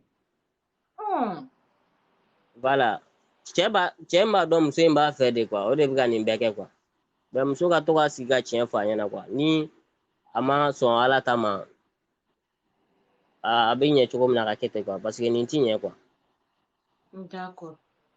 Voilà n balimakɛ dɔ kumana ka tɛmɛ a la a ye fɛn bɛɛ ɲɛfɔ quoi i b'a sɔrɔ cɛ in bɛ ko wɛrɛ la kɛnɛma quoi se que muso wɛrɛ sunkuru wɛrɛ b'a bolo kɛnɛma a bɛ ka hɛrɛw bɛɛ k'o de. Voilà caman bɛ kɛ ten quoi. Yɛrɛ i ka débat ka di trop n sigilen bɛ k'a bɛɛ lajɛ. Yɔrɔ dɛ. Voilà n bɛna tila k'an bode sisan a ka ɲi trop. Voilà abonné a b'a partager fana pour que a ka contacts fana k'a sɔrɔ. Voilà n y'a faamu n bɛn'a ma sisan yɛrɛ. Ok, merci beaucoup, c'est gentil, c'est Iva. Merci beaucoup. Bonjour, Ousmane. Bonjour, ça va bien? Ça va, mais on va débat là, mais. Ça va. Et ne ye min faamuya ko la muso y'a ka version de fɔ ni an kun bɛ se ka cɛ fana ka version dɔ ça c'est intéressant. Parce que furu mɔgɔ fila ni ɲɔgɔn cɛ furuso kɔnɔ ko caman b'a kɔnɔ a bɛɛ tɛ fɔ kɛnɛ kan c'est à dire que i b'a sɔrɔ muso donna cɛ gasi la ka sɔrɔ a ma bɔ a kalama a diminen don a kɔrɔ o y'a ka ko nɛgɛ wala mais o tɛ nasɔngɔ tigɛ kun bɔ quoi.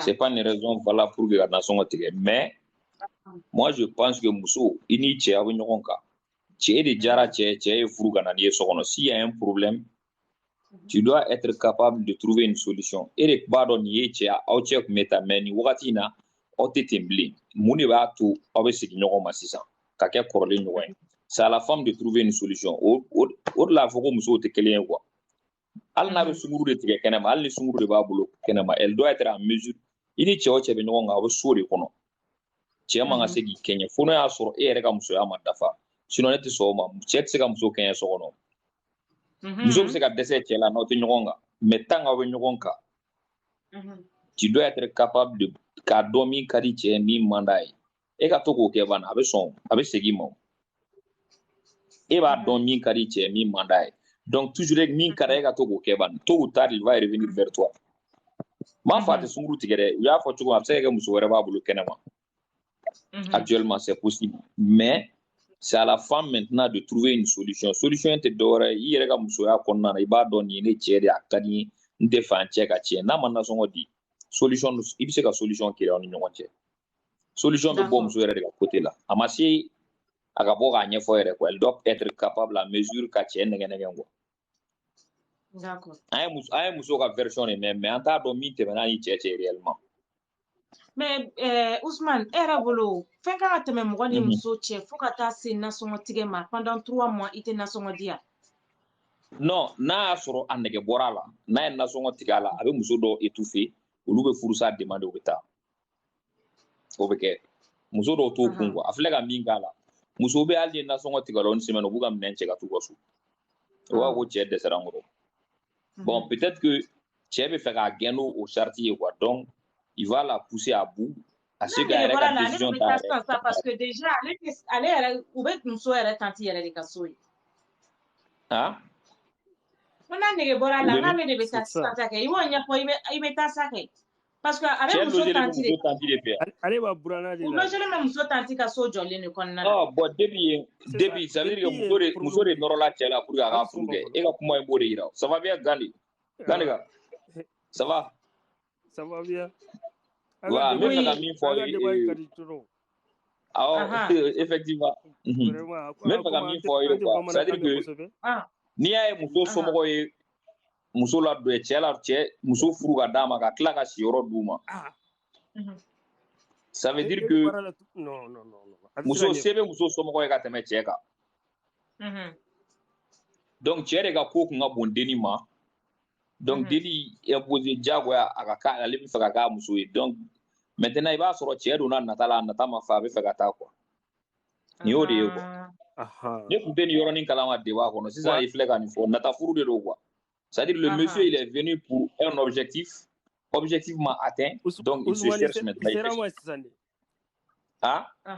il sera kuma bɛ ma sisan non ne tun t'o yɔrɔnin kalama o ne tun y'a dɔn depuis le début ne tun bɛ fɛngɛ quoi comme ne nana sisan ne nana aw sɔrɔ débat la ne donna kɔnɔ a b'a burana de la awɔ donc o yɛrɛ ye lagosi ye fɔlɔ cɛ yɛrɛ man ka muso furu ka t'i buranna na hali n'i bɛ si bɔgɔso de kɔnɔ soden kelen kɔnɔ normalement n'i ye muso furu i bɛ na ni muso ye u b'o de kɔnɔ koyi parce que muso tanti bɛ kɔkanna na muso tanti de so jɔ u b'o so de kɔnɔ tan u bɛ muso tanti ka so de kɔnɔ o tɛ lafiya n'i ye cɛ ta k'a bila lafiya la a bɛ taa ni o a tɛ ka so sara ale de ye cɛ furu cɛ m'ale furu ale de ye cɛ furu k'a ka ko kelen min kɛ k'o ye ka nasɔngɔ di a ka kuran ni ji sara a ka a mago jɔ a muso n'a den kelen dɔrɔn de b'u bolo a dɛsɛlen filɛ o fana de la tantɔ cɛ donna kulonkɛ de la il est venu pour s'amuser a mago a fara den na sa a bɛ fɛ ka taa quoi a b'a fɛ ka taga de o dɔrɔn de don donc nin tɛ problème a bɛ cɛ labila dɔrɔn c'est tout a bɛ cɛ wɛrɛ ɲini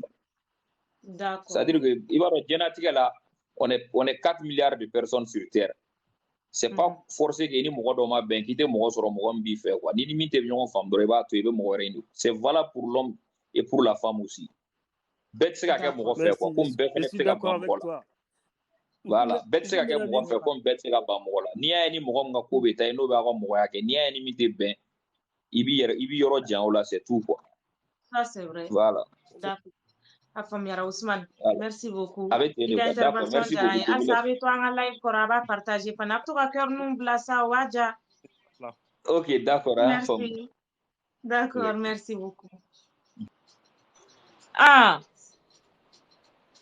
ala an balimakɛ taara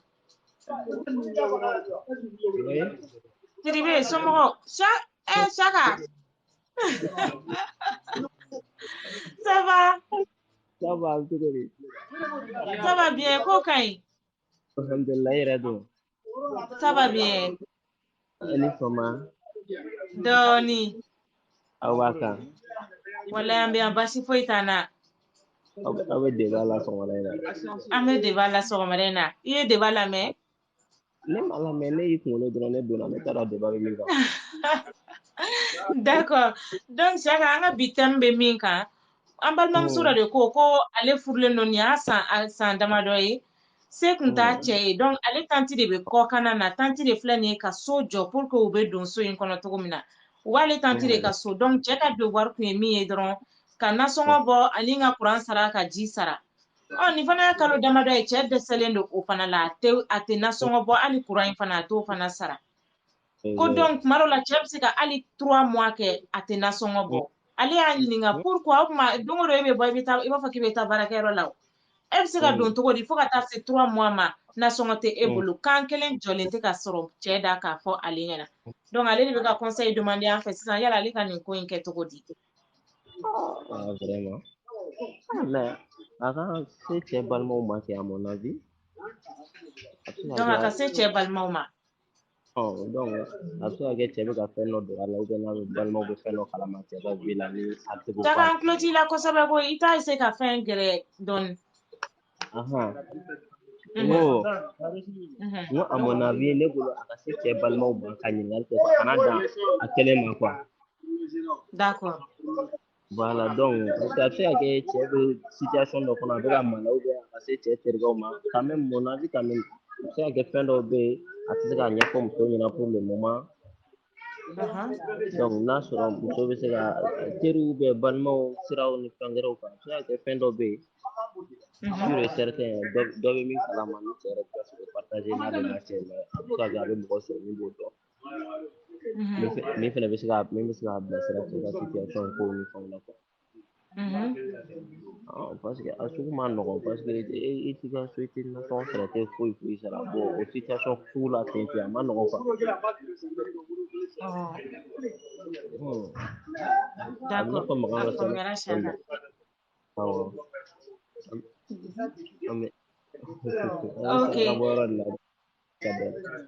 D'accord, de toute façon, il est au live, il sait qu'à partager. Merci beaucoup, c'est gentil. Il va falloir faire mon médecin. Ah, il va falloir faire. Ok, merci beaucoup. Bonne journée.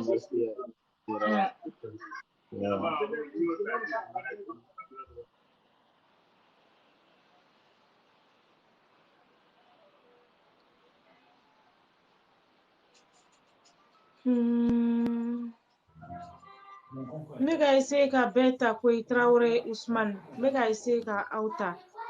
Assalamu alaikum sumago. Wa alaikum salam. Bashte. Bashi foi ta na yere don. Bon, ni nana ka débat sɔrɔ mais aka débat nana donna kɔnɔ milieu la quoi. Bon, ni kuma min kɔni faamuya ala. Bon, ne kɔni bolo cɛ min fɔ ko cɛ furula nata de kama. Bon, a bɛ se ka k'o ye. Mais a bɛ comme furu in fana kɛra galon kan quoi. Voilà, parce que ni cɛ ni muso furula a mɔgɔ fila de bɛ du kɔnɔ. Donc gɛlɛya mana k'i kan cogo o cogo i man k'o gɛlɛya dogo i muso la. A mana kɛ gɛlɛya o gɛlɛya la. Parce que problème min b'an ka furu ninnu na sisan an n'an ka musow tɛ communiquer, il y a un manque de communication. An n'an ka musow tɛ kuma. Bon, an b'a fɔ an dɔw cɛw ye donc an man ka fɛn fɔ musow ye or que an tɛ raison kan quoi. Ni gɛlɛya b'i kan mɔgɔ min bɛ se k'i dɛmɛ k'o bɔ o gɛlɛya in kɔnɔ o ye muso de ye. Voilà, bon i man ka foyi de dogo i muso la o tɛna ne ni ɲɔgɔnna débat kɛ nin TikTok kelen nin sanfɛ tuguni. Ni cɛ ni muso n'u mɔgɔ fila ma sigi ka kuma ɲɔgɔn fɛ ka tiɲɛ fɔ ɲɔgɔn ye gɛlɛya caman de bɛ don furu la o gɛlɛya caman bɛ laban ka laban furusa ma a ko furusa kɔfɛ tuguni bɛɛ bɛ tila ka nimisa tuguni k'a fɔ ko hali ni tun y'a dɔn n tun tɛ dugu la donc yan'o ka s'o ma a y'a sigi siɲɛ kelen a ka gɛlɛya fɔ ɲɔgɔn ye gɛlɛya ka fɔ k'a ban pewu bon a ka ɲɔgɔn dɛmɛ o ka wusa nin na kan parce que tanti ye min kɛ tanti ma kojugu kɛ kanto ye kojuguba de kɛ tanti y'o ladon ka so kɔnɔ. Bon, ale ta tun ye mun ka mun ye ka ji ni kuran sara ka nasɔngɔ dɔrɔn bɔ o dɔrɔn tun tɛ yan. Bon, n'a y'a sɔrɔ baarako gɛlɛya b'i kan ou bien fɛn wɛrɛ b'i kan i b'i muso la sigi n ka muso bi n bɛ cogoya min na gɛlɛya bɛ n kan bon n tɛ se ka nin sara n'a y'a sɔrɔ an bɛ se ka ɲɔgɔn dɛmɛ a bɛ se ka sara cogoya min na. Bon, muso a bɛ sɔrɔ moyen ni dɔnni bɛ muso yɛrɛ bolo muso bɛ se k'a fɔ bon moyen dɔnni bɛ ne bolo ou bien i jɔ n ka tanti wele nin sen in na a b'an dɛmɛ ka nin sara ka nin latɛmɛ bon a bɛ ɲɔgɔn dɛmɛ o cogoya la o. Bon, a ka furu bɛ diya bon problème tɛna se a ka furu kɔnɔ foyi mais ni ye nkalon tigɛ muso ye ka to ka fɔ muso ma k'e bɛ taa baarakɛyɔrɔ la or que bɛɛ b'a dɔn k'a fɔ k'i bɛ taa sigi gɛrɛn na parce que ne ye fɛn min faamuya Bamakɔ bi mɔgɔ cɛ caman de b'o kɛ u b'o to u ka so u b'a fɔ ko u bɛ taa baarakɛyɔrɔ la or que u bɛ t'i sigi yɔrɔ dɔ la dɔrɔn ka kɛ tewuli ni sigɛriti min ni baro ye bon i bɛ mun fɔ i ka muso ye i tɛ se ka foyi fɔ muso ye bon ni dugu jɛra sisan ko muso b'i ɲininka nasɔngɔ la i bɛ se k'a fɔ ko nasɔngɔ t'i bolo bon or que e ko i bɛ taa baarakɛyɔrɔ la bon e taara baarakɛyɔrɔ la i ni nasɔngɔ ma na bon i bɛ se ka faamuya cogo di. Ali oui Ali i ka kumalatigɛ tɛ dɛ i ka kumalatigɛ tɛ quoi au fait cɛ caman b'a kɛ k'u bɛ taa baarayɔrɔ la u tɛ taa baarayɔrɔ u bɛ taa tɛmɛ ne bɛ fɛ ka min dɔn ne ni muso ni cɛ ka furu ɲɔgɔn ma est-ce que c'est normal que tu te maries à un mari i t'a ka baara dɔn i t'a dɔn a bɛ fɛn min kɛ est-ce que c'est normal d'abord. logiquement yɛrɛ bɛ sɔn a ma fɔlɔ an balimamuso. Bon, a bɛ se ka kɛ Traoré, a bɛ se ka kɛ muso ma furu nata kama, muso bɛ se ka furu cɛ ma parce que a kɛra fɛ o. Muso caman b'a la a bɛ furu a tɛ cɛ ka baara lajɛ o, a bɛ cɛ yɛrɛ de lajɛ. Cɛ yɛrɛ de b'i jɔ ka tiɲɛ fɔ directement ka muso ye. Ne hakilina la kɔni. Cɛ ka nata yɔrɔ tɛ koyi, cɛ ka baara a bɛ baara kelen min kɛ, e bɛ se ka furu cɛ ma i t'a dɔn a bɛ baara kelen min kɛ yan. N ka m'o yɔrɔ de ma. Ale bɛ k'o yɔrɔ de fɔ Ali. Awɔ n y'o faamuya o. Ne ye yɔrɔ faamuya o. Ayi balimakɛ ne kɔni ɲɛ tɛ furu siri kun na parce que furu sariya fɔlɔ yɛrɛ ye mun ye i muso kɔrɔ wa o de ye furu sariya fɔlɔ ye. Voilà o de ye muso voilà ne y'o kuma de fɔ sisan ni tɛ se muso ni furu yɛrɛ wajibilen tɛ kɛ mɔgɔw kan koyi n'a sɔrɔ i b'i muso furu n'a sɔrɔ i bɛ si muso kɔrɔ i bɛ muso furu kɛ mais n'a sɔrɔ i tɛ se muso kɔrɔ ni yɛrɛ b'a dɔn k'a fɔ k'i tɛ se muso kɔrɔ a wajibilen tɛ kɛ k'a fɔ k'i ka muso furu comme mɔgɔ caman bɛ furu kɛ wajibi de ok c'est t'i ye donc i b'a kɛ cogo di.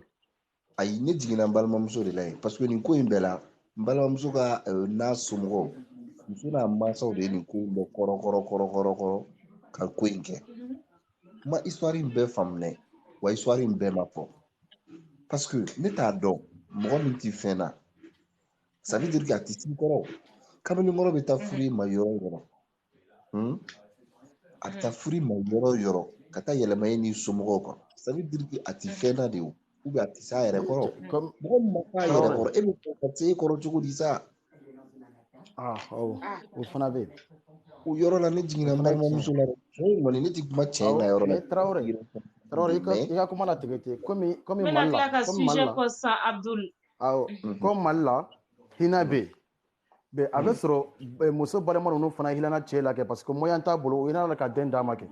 Bon n'a y'a sɔrɔ cɛ fana mi jɔ ka tiɲɛ fɔ directement bon a bɛ se ka kɛ kɔlɔlɔ ye dɔ wɛrɛ ye o ko fɛ quoi i m'a ye parce que furu tɛ ɲinɛ ko bɛɛ ayi nin tɛ ɲinɛ ko ye koyi ɲinɛ tɛ furu yɛrɛ Bamakɔ bi dɛ fɔlɔ balo tun ka nɔgɔn anw bɛ ɲinɛ ɲɔgɔn na sɛnɛw ni fɛnw kɛ mais an bɛ dugu min kɔnɔ bi sɛnɛ tɛ fɛn bɛɛ bi mɔgɔ kelen yɛrɛ tɛ ka famille dayɛlɛ i bɛ se ka taa balimakɛ dɔ b'a la ko muso dɔw bɛ furu cɛ ma intérêt la e m'a faamuya koyi fɛn tɛ nin bolo yɛrɛ de i bɛ furu mɔgɔ ma intérêt la o ye nin dɔ de b'a bolo. Voilà n'o de fɔ n'o kuma de fɔ sisan furu tɛ se ka kɛ ko intérêt kɔfɛ parce que n'i ye furu kɛ intérêt nɔfɛ dɔrɔn i tɛ fɛn i b'i ka en fait i ma furu kɛ o i furula intérêt de ma i ma furu mɔ cɛ ma i furula intérêt de kɔsɔn donc ne bolo ni muso in ma furu intérêt kɔsɔn ni muso in furula cɛ ma de ko parce que a kɛra fɛ bon comme le tubabu b'a fɔ l'amour rend aveugle. L'amour aveugle. Donc, a bɛ sɔrɔ cɛ diyara muso ye donc a y'a poussé ka furu a ma. Bon, u y'a hinɛ voilà ne bolo yɛrɛ u y'a ɲɛ cɛ ma o parce que u ye so d'a ma. Fɛn kelen min tun bɛ a bolo ka kɛ dɔrɔn o ye ka nasɔngɔ di ka courant ni ji sara dɔrɔn a banna. Mɔgɔ bɛ t'o sɔrɔ koyi furu la mɔgɔ bɛ t'o sɔrɔ an bɛ tile min na comme bi koyi. Surtout Bamakɔ mɔgɔ bɛ t'o sɔrɔ dɛ. Ali ka kuma latigɛ Asan n bɛna kelen d'i ma ne yɛrɛ ye wolo cousin an ye kalan ni fɛn bɛɛ kɛ ɲɔgɔn fɛ n ka kɔrɔ n'a ye n'a ma a taara i furu siri muso ma muso min bɛ se ko la n'a ye muso somɔgɔw miliyari b'u kun mais déjà a y'a sɔrɔ muso ye furu fila kɛ ka tɛmɛ ale ma baara sɔrɔ o fɔra baara ɲɔgɔnya de sen fɛ a taara i furu siri muso ma donc du coup n'a ma ko karisa u ye furusiri ko in n'a ko bɛɛ dogo ne ma quoi. Mais furusiri tɔ tora 15 jours ne papa ye ne interpellé k'i karisa ka furusiri bɛ yen k'a ko bɛ cogo di n ko n da t'a la n ka sira t'a la n ko n bɛ se ka min f'i ye n'a somɔgɔw mansaw sera n'a ye e kana bloqué a to a ka tɛmɛ donc o ye ko to yen a ka tɛmɛ a fa bɛ tiɲɛ so bi cɛnin ani ne bɛ baara kelen la a ma baara sɔrɔ n'a ma karisa concours dɔ bɛ yen nana ka baara kɛ a ko k'a tɛ taa gouvernement ka baara kɛ ko parce que o sara ka dɔgɔ o y'a sɔrɔ ani muso bɛ ɲɔgɔn kan muso b'a sara min na o ka ca mais o ye fɛ daminɛ kuma ye o a ye muso furu ka muso ladon ka taa yɛlɛma muso k'a ka so a tɛ nasɔngɔ bɔ a tɛ ji bɔ a tɛ courant bɔ a tɛ foyi mais n'i ma karisa comme e ye nin furu ni fɛn bɛɛ kɛ tan est-ce que i t'i ka luwanze ni ta i ni muso ka to yen a b'i sara min na i k'i ka luwanze sara n'o ye a ko non ne m'a faamu ni muso ye ne sara kalo la ne bɛ so sara muso ye donc o kɔrɔ tɛ sisan ne bɛ ji min nun fɛ ka tagama ko balma ko bati te mais ibaro ko doni min ko bi chef fawo abawo mo be ne kele mais am do min ko bi cheni seg amasika segu ka so furu sara muso nana yafa deli ne fɛ mais en fait non tu es stratège. Ouais. Non. Déjà toi tu as fait 2 mariages, le petit des jeunes et puis c'est qu'à fois qu'il faut furu au blé comme tout. C'est vrai vous aimez journaliste qu'on vient pas mais Aïcha chanta trap. Ah bon. Ko siri namara la ni nata la ibi dese Ouais. bon ni nga kani ni ka be ke oui ni nata de kama me dudi ma ni ya ba entreprise de terre bon après chani bolo bora bien alors faut Voilà. mais c'est fini tu es foutu mais nous sommes de mode mais ni kala au pas na nous pas sommes de ake nous sommes de vous avant nous sommes kuma qui be ne ba wallahi ma kuma qui ne ba wallahi be na furusi la bilay ko ko yamzo valzi ko yamzo valzi bora ne pinga Ma femme bora bora furu la valzi ko yamzo ne gamba quoi mais ne pinga na furu ko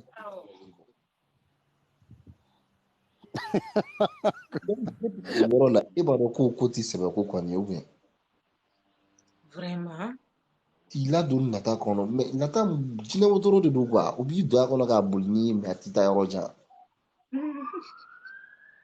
anga boni ko ngono kwa ati balon de la roda da ko ne chugo ma aka ko akoko aka de ko pero de monsieur a été responsable mais kondo mais abon tere ka se ya ko de cheni misara chenya bala ni ko avenir kodi nyata ka kote donc du coup chebe fait ki yere bore faut pas je pour ça mais ne muso yere ka jaga kela bla ale ka lafiya bola cɛ ka lafiya bola donc sisan nɔ cɛ bɛ fɛ ka bɔ furu in na de sisan t'a la bɛna kɛ cogo min o de ye nin ye quoi justement cɛ bɛ kɛ a yɛrɛ ɲini de parce que u bɛ cɛ la don nata dɔ de kɔnɔ cɛ nata ma fa i bɛ taa sɔrɔ u ye promesse dɔw ta cɛ au départ o promesse ma bɔ a sira fɛ bon maintenant le monsieur il a compris que ale ka diɲɛlatigɛ taabolo ni ko in ti laban ta ye o cɛ y'o de faamu sisan a tɛ laban quoi bon c'est une manière muso ka sira d'a ma a k'a labila i m'a faamuya donc a k'i yɛrɛ bɔ dɔrɔn o ne ka faamuyali tɛ ye quoi cɛ muso ka jɛ cɛ kɔ quoi a t'a fɛ d'accord a t'a fɛ cin cɛ somɔgɔw tɛ muso somɔgɔw tɛ a t'a fɛ quoi a k'a to yen u ka fɛ contrat de kun don quoi contrat in date de banna ou bien muso kana nin fɔ a k'a ɲɛfɔ cɛ a bɛ se ka cɛ don condition na cogo min na n'a y'o solution adopté sisan wala a b'a ye cɛ bɛ segin a kɔ mais ni solution wɛrɛ ti muso bolo ka contrat wɛrɛ proposer a ye je te jure mais cɛ donna nata de la o ni solution t'a bolo ka contrat wɛrɛ proposer a ka ni muso bɛ se ka taa cɛ don baara la sini bɛ a ka taa don a la a k'a ye a b'a ye ni cɛ bɛ falen n'a ti falen n'a bɛ se ka bolo yɔrɔnin dɔ ɲini ka d'a ma a k'a lajɛ d'accord donc kuma in ɲɛ bɛrɛ bɛrɛ a fɔ muso ye a k'a ɲɛ bɛrɛ bɛrɛ f'i ye a ma version originale yɛrɛ f'i ye tɔ film bɛ kɔfɛ d'accord ne bɛ aw bila yan nɔ balimamuso ah faamuyara Traoré merci beaucoup c'est gentil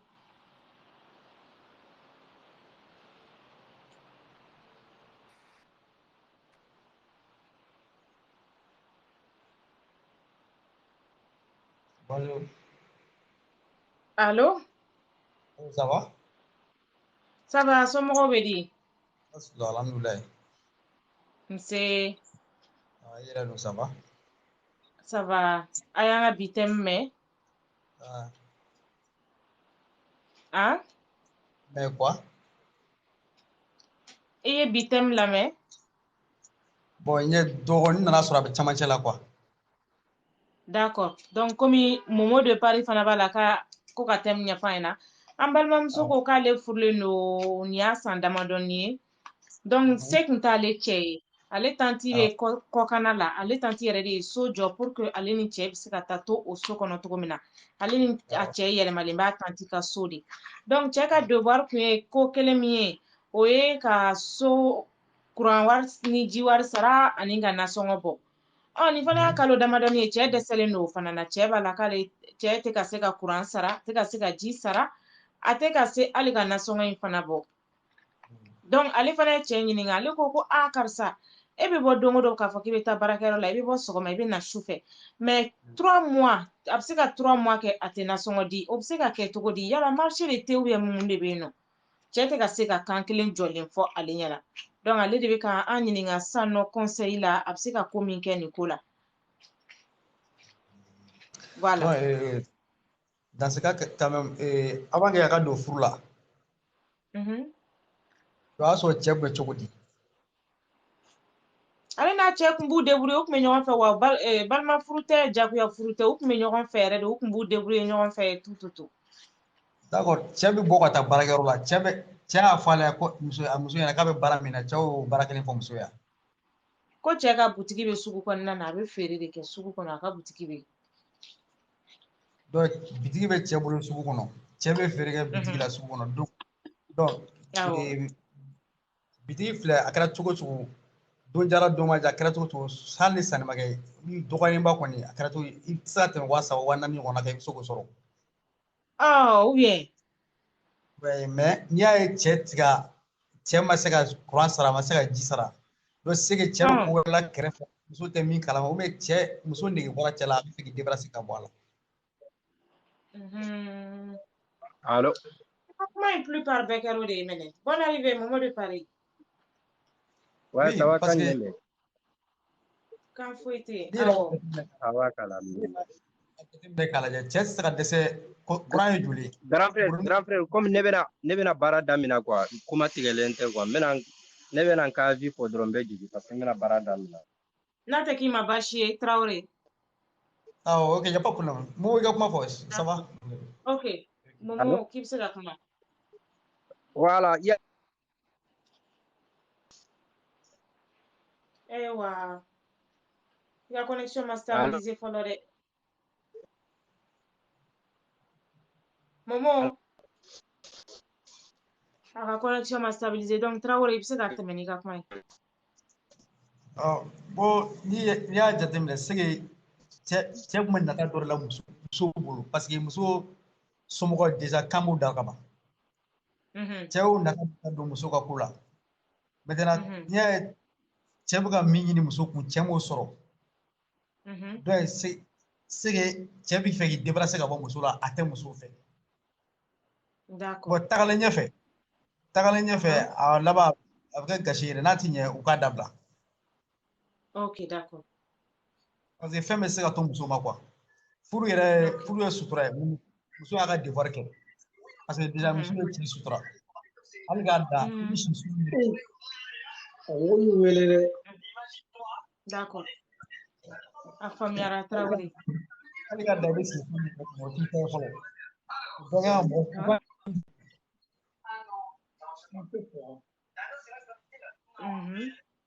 c'est-à-dire n para bɔra ka min fɔ c'est que a ye tiɲɛ de fɔ c'est-à-dire muso ka cɛ ɲininka kosɛbɛ ou bien a ka mɔgɔ bila ka cɛ ɲininka kosɛbɛ ko yɛrɛ version yɛrɛ bɛ kɔfɛ cɛ ma version yɛrɛ fɔ an bɛɛ ye cɛ yɛrɛ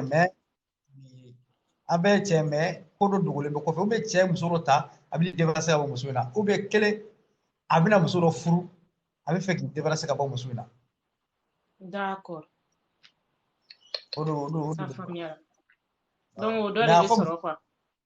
Ni den b'u cɛ muso kɔnɔ a kana sala a bɛ se ka fɛn misɛnninw kɛ a ko ka ɲi a t'o kɛ cɛ yɛrɛ kama a b'o kɛ a denw kama awɔ a ka denw bɛ sigi jateminɛ quoi mais toujours a bɛ min kɛ a kana sigi quoi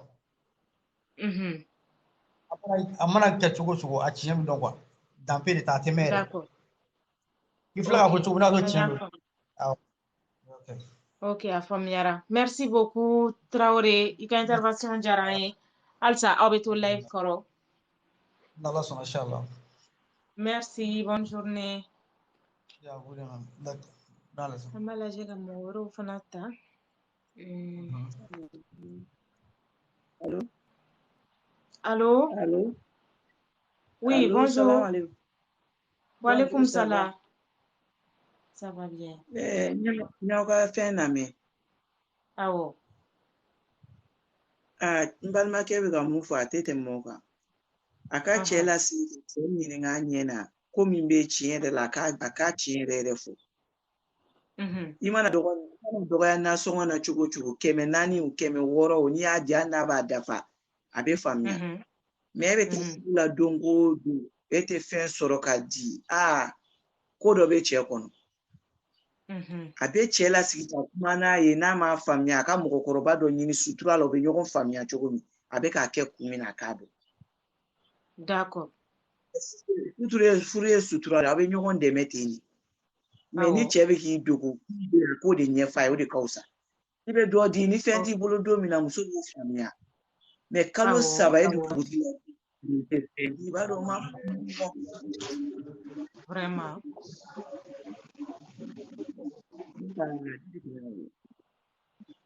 Oui. Allah k'an bɛɛ sutura. Amina Rabi Bintou, merci beaucoup, c'est gentil. Alsa abe to anga live koro. Oui, walaikum salam, Momo de Paris. Ça va quand même yoga. Quand faut été MC. Anche. MC. Voilà, bon nika cisé la mego.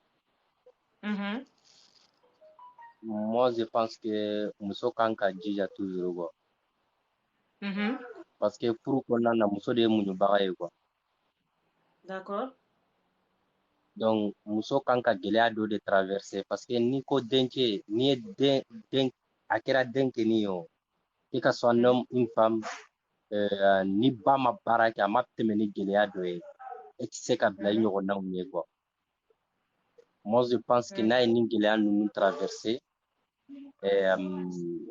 inshallah na don so konana akera e plana fraka o akera fenre yo mo bise ka foko ouais mbena kodo ke comme par exemple moi je peux te dire que je peux te prendre comme une conne alors que mbeka kenyere là quoi est-ce que beka femme donc kodo quoi il veut tout là droit donc ala ere de bini sara quoi d'accord ouais de toute façon tôt ou tard tien be bangé quoi. Donc moi je pense que muso le kanka ke munu bagaye ka den laje donc kaka tanti laje tanti munye du ma du indama quoi aka laje donc muso inka tesi aka jija quoi parce que n'est pas moi pour moi je pense que horo muso ikanka ita fem be ma kanka bo kenema quoi. Tu as compris ou pas? Donc ça c'est mon avis personnel. Donc chebe ka fem munke kenyana mante mais Ayerebado Armadon Tekelenye. Donc c'est juste un moment, c'est juste un petit moment. Parce qu'à la coco a bien Gileado Daika, qui l'a dit, il y a une façon mouillée. Ni, et tu sais qu'à Janati traverser ni Alama Gileado Kika. Donc c'est une l'épreuve qu'elle doit traverser dans sa vie, tu vois. Mais elle doit être forte. Tu dois dire qu'elle doit être forte. Tu vois, une femme battante. Est-ce qu'il y a femme? Donc voilà. C'est ça mon avis personnel. D'accord. Momo de Paris à Djaraï, merci beaucoup. Voilà. Salam alaikum. Wa alaikum salam. Bouba, bonne arrivée. Ouais, bon, grand cher, ni baron est mon familial là. Déjà que avait bara la soukour là. Il va essayer qu'il y encore ta donne parce qu'un clota là. Ok, du coup, déjà que bitiki be tchebolo.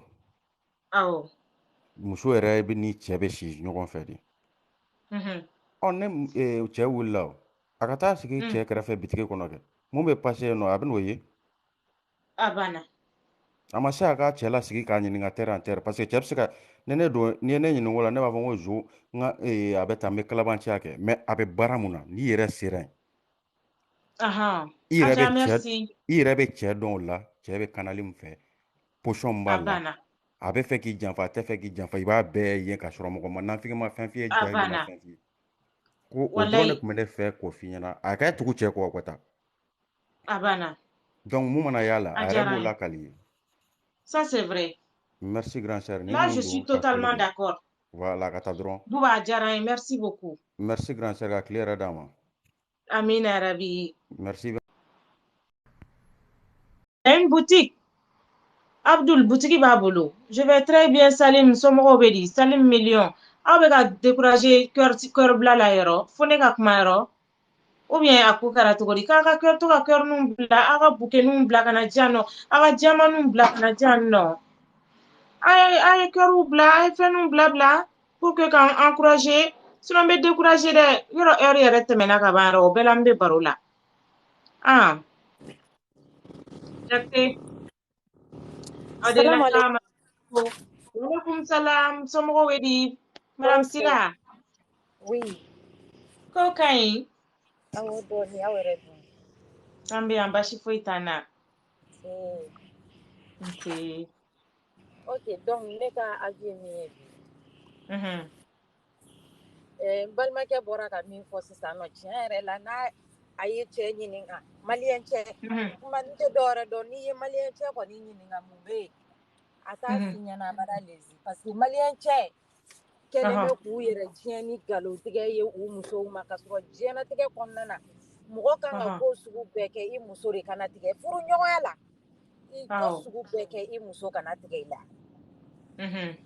hali n'i ma ɲa ko Abdul wɛrɛ merci hali n'i ma ɲa ko wɛrɛ kɛli kɔ diɲɛ kɔnɔ kɛ e ka to ka ko kana nkalon yɛrɛ de kana tɛmɛ i ni muso ni ɲɔgɔn cɛ parce que couple yɛrɛ kɔnɔna na fɛn fɔlɔ min bɛ mɔgɔ tigɛ mɔgɔ la o ye nkalon tigɛ de mais maliyɛnkɛ de bɛ nkalon tigɛ ye bi k'a tigɛ ye sini i mana n'a ye nkalon tigɛ ye n'i bɔra ni preuve ye k'a d'a ma i ye nin nkalon tigɛ n ye n bɔra a kalama tiɲɛ tɛ au lieu que a ka o rectifier a ka yafa deli fɛ a ka essayer ka segin kɔ ka changer merci Traoré ka nkalontigɛ ni fɛnw bila ka nkalontigɛ ni fɛnw bila maliyɛnkɛ bi insister nkalon fɛ halisa fo ka na kɛ muso bɛ tigɛ i la danaya bɛ ban diɲɛlatigɛ fɛn bonya o bɛna ban ni ɲɔgɔn cɛ furu kɔnɔna na i y'a ye muso kana a ɲininka muso yɛrɛ ka wuli a k'a ka enquête kɛ n'a y'a ka enquête kɛ n'a ye min ye cɛ ka ko la o de don a banna d'accord a bɛ fɔ muso kana cɛ ka téléphone ta muso kana cɛ ka téléphone ta e furulen don cɛ ma a tɛ k'e ka devoirs ni fɛnw kɛ e sigilen bɛ e bɛ kunfɛtɔ ko la i b'a ka téléphone ta i b'a lajɛ dɛ fɛn min bɛ yen nɔ a k'a f'i ɲɛna fɛn min bɛ yen nɔ a kana f'i ɲɛna dɛ i yɛrɛ k'a ɲɛɲini k'a dɔn fɛn min bɛ yen nɔ a k'a ka téléphone ta a ka n'a y'a diya a ka mɔgɔ bila ka tugu a kɔ ka don a ka wo bɛɛ la cɛ bɛ don wo wo kɔnɔ diɲɛ kɔnɔ kɛ a ka don a kɔnɔ ala tɛ jigi a la ala kira tɛ jigi a la diɲɛ mɔgɔ ɲumanw tɛ jigi a la mɔgɔ min n'i tɛ mɔgɔ ɲɛnama ye de kɛ i b'a fɔ muso ɲɛna nin suguya la kɛ kan'a suyi dɛ a to yen dɛ u bɛna musow faga ni dusukasi ko muɲu ni sabali u bɛna an faga an bɛ sa ka taga bɔ an denw kɔrɔ aw tɛna k'an den fɛ aw bɛna min furu kɔnɔ o tɛna k'an denw fɛ i y'a ye a donc a ka muso kan a ka cɛ a k'a sɔgɔbɛ fɛn min b'a ko la a k'a ɲɛɲini Taifade et puis ma tila koyi et puis dɛ min ye nasɔngɔ bɔbaliya ni fɛn ninnu ye cɛ ninnu sisan nɔ kɛ u bɛ fɛ de dɛ walahi kɛ cɛ ninnu kɛ a bɛ yafa ma cɛ ɲumanw bɛ yafa ma yɛrɛ mɛ cɛ dɔw barika bɛ ka ban diɲɛ kɔnɔ hali ni muso ye olu ka nasɔngɔ ta k'u ka fini ta k'u ka samara ta k'u ka diɲɛlatigɛ fɛn bɛɛ ta a ka di cɛw ye bi malgré que sɛgɛn min bɛ cɛ musow kan a ka di cɛw ye cɛ dɔw filɛ nin ye u barika bɛ ka ban furu la dɛ u barika bɛ ka ban furu la de walahi ni muso ye fɛn bɛɛ k'u ye kɛ a ka d'u ye donc cɛw k'a lajɛ u ka segin kɔ sinon lahara tɛ diya dɛ cɛ min bɛ don alijinɛ na sini a ma nɔgɔn dɛ a man ca dɛ a y'a ko jateminɛ dɛ a faamuyara awɔ salamu aleykum Timfa i ni ce i ni baraji walaikum salam ala ka tile hɛrɛ caya Magan Traoré bonne arrivée allo Magan an tulo tɛ Magan na Magan i bɛ se ka essayer ka tila ka don tuguni n'a sɔrɔ an bɛ yan kɔni parce que heure nin kan n b'a essayer k'olu ta dɔɔni dɔɔni parce que heure sera koyi toujours les hommes Kulibali toujours les hommes aw fana k'a lajɛ sa han aw fana k'a lajɛ sa an balimamusow sɛgɛnna koyi an balima a furulen don cɛ b'a bolo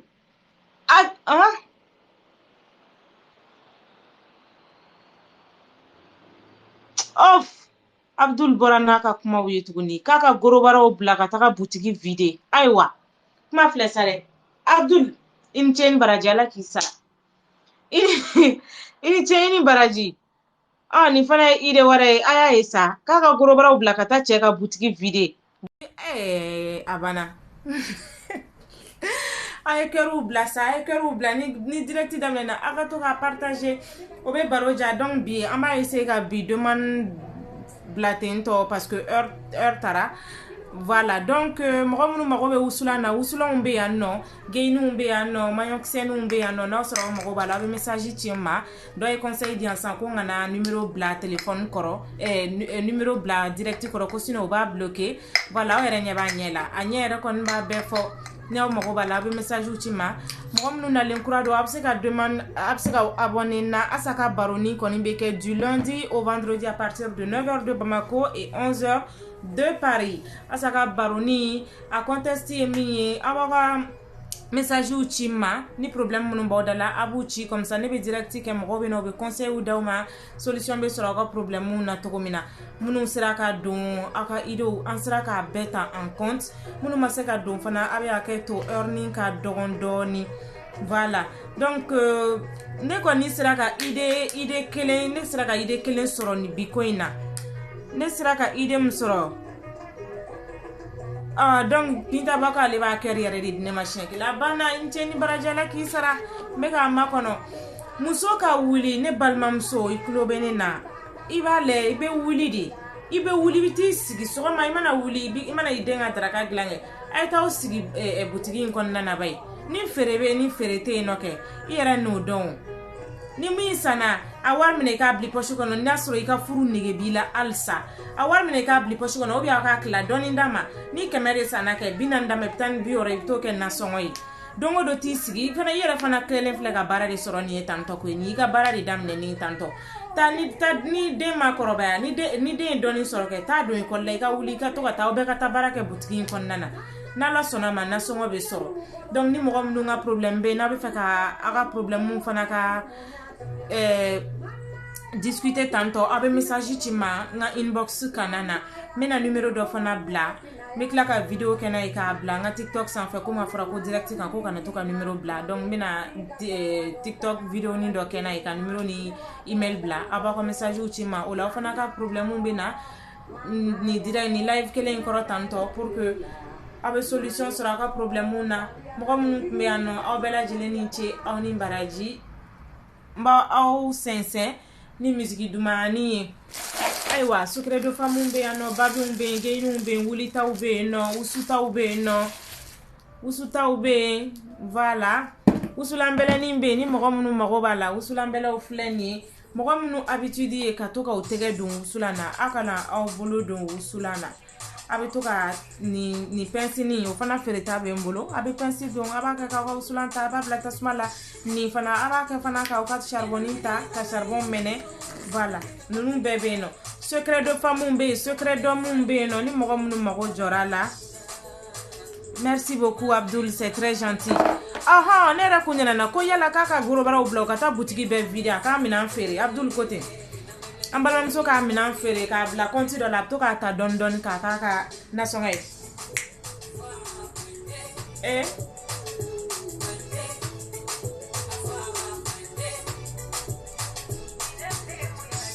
Mamadou ni cɛ tɛ k'a ka responsabilité ta muso filɛ nin ye ka baara de sɔrɔ tan koyi aw fila bɛɛ bɛ taa sigi butigi kɔnɔ ɲɔgɔn fɛ ni wari min sɔrɔ la i b'o kɛ nasɔngɔ ye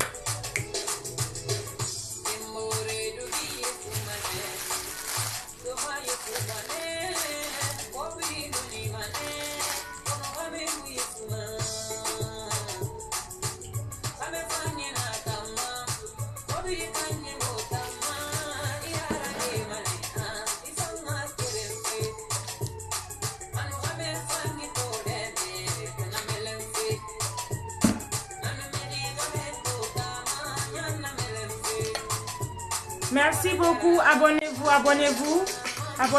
Donc à chaque fois que émission mesdames Nedron avec la notification meta comme quoi Adam Nena Abena Ami Baro. Merci, c'est très gentil. Bonne journée, prenez soin de vous et de la famille.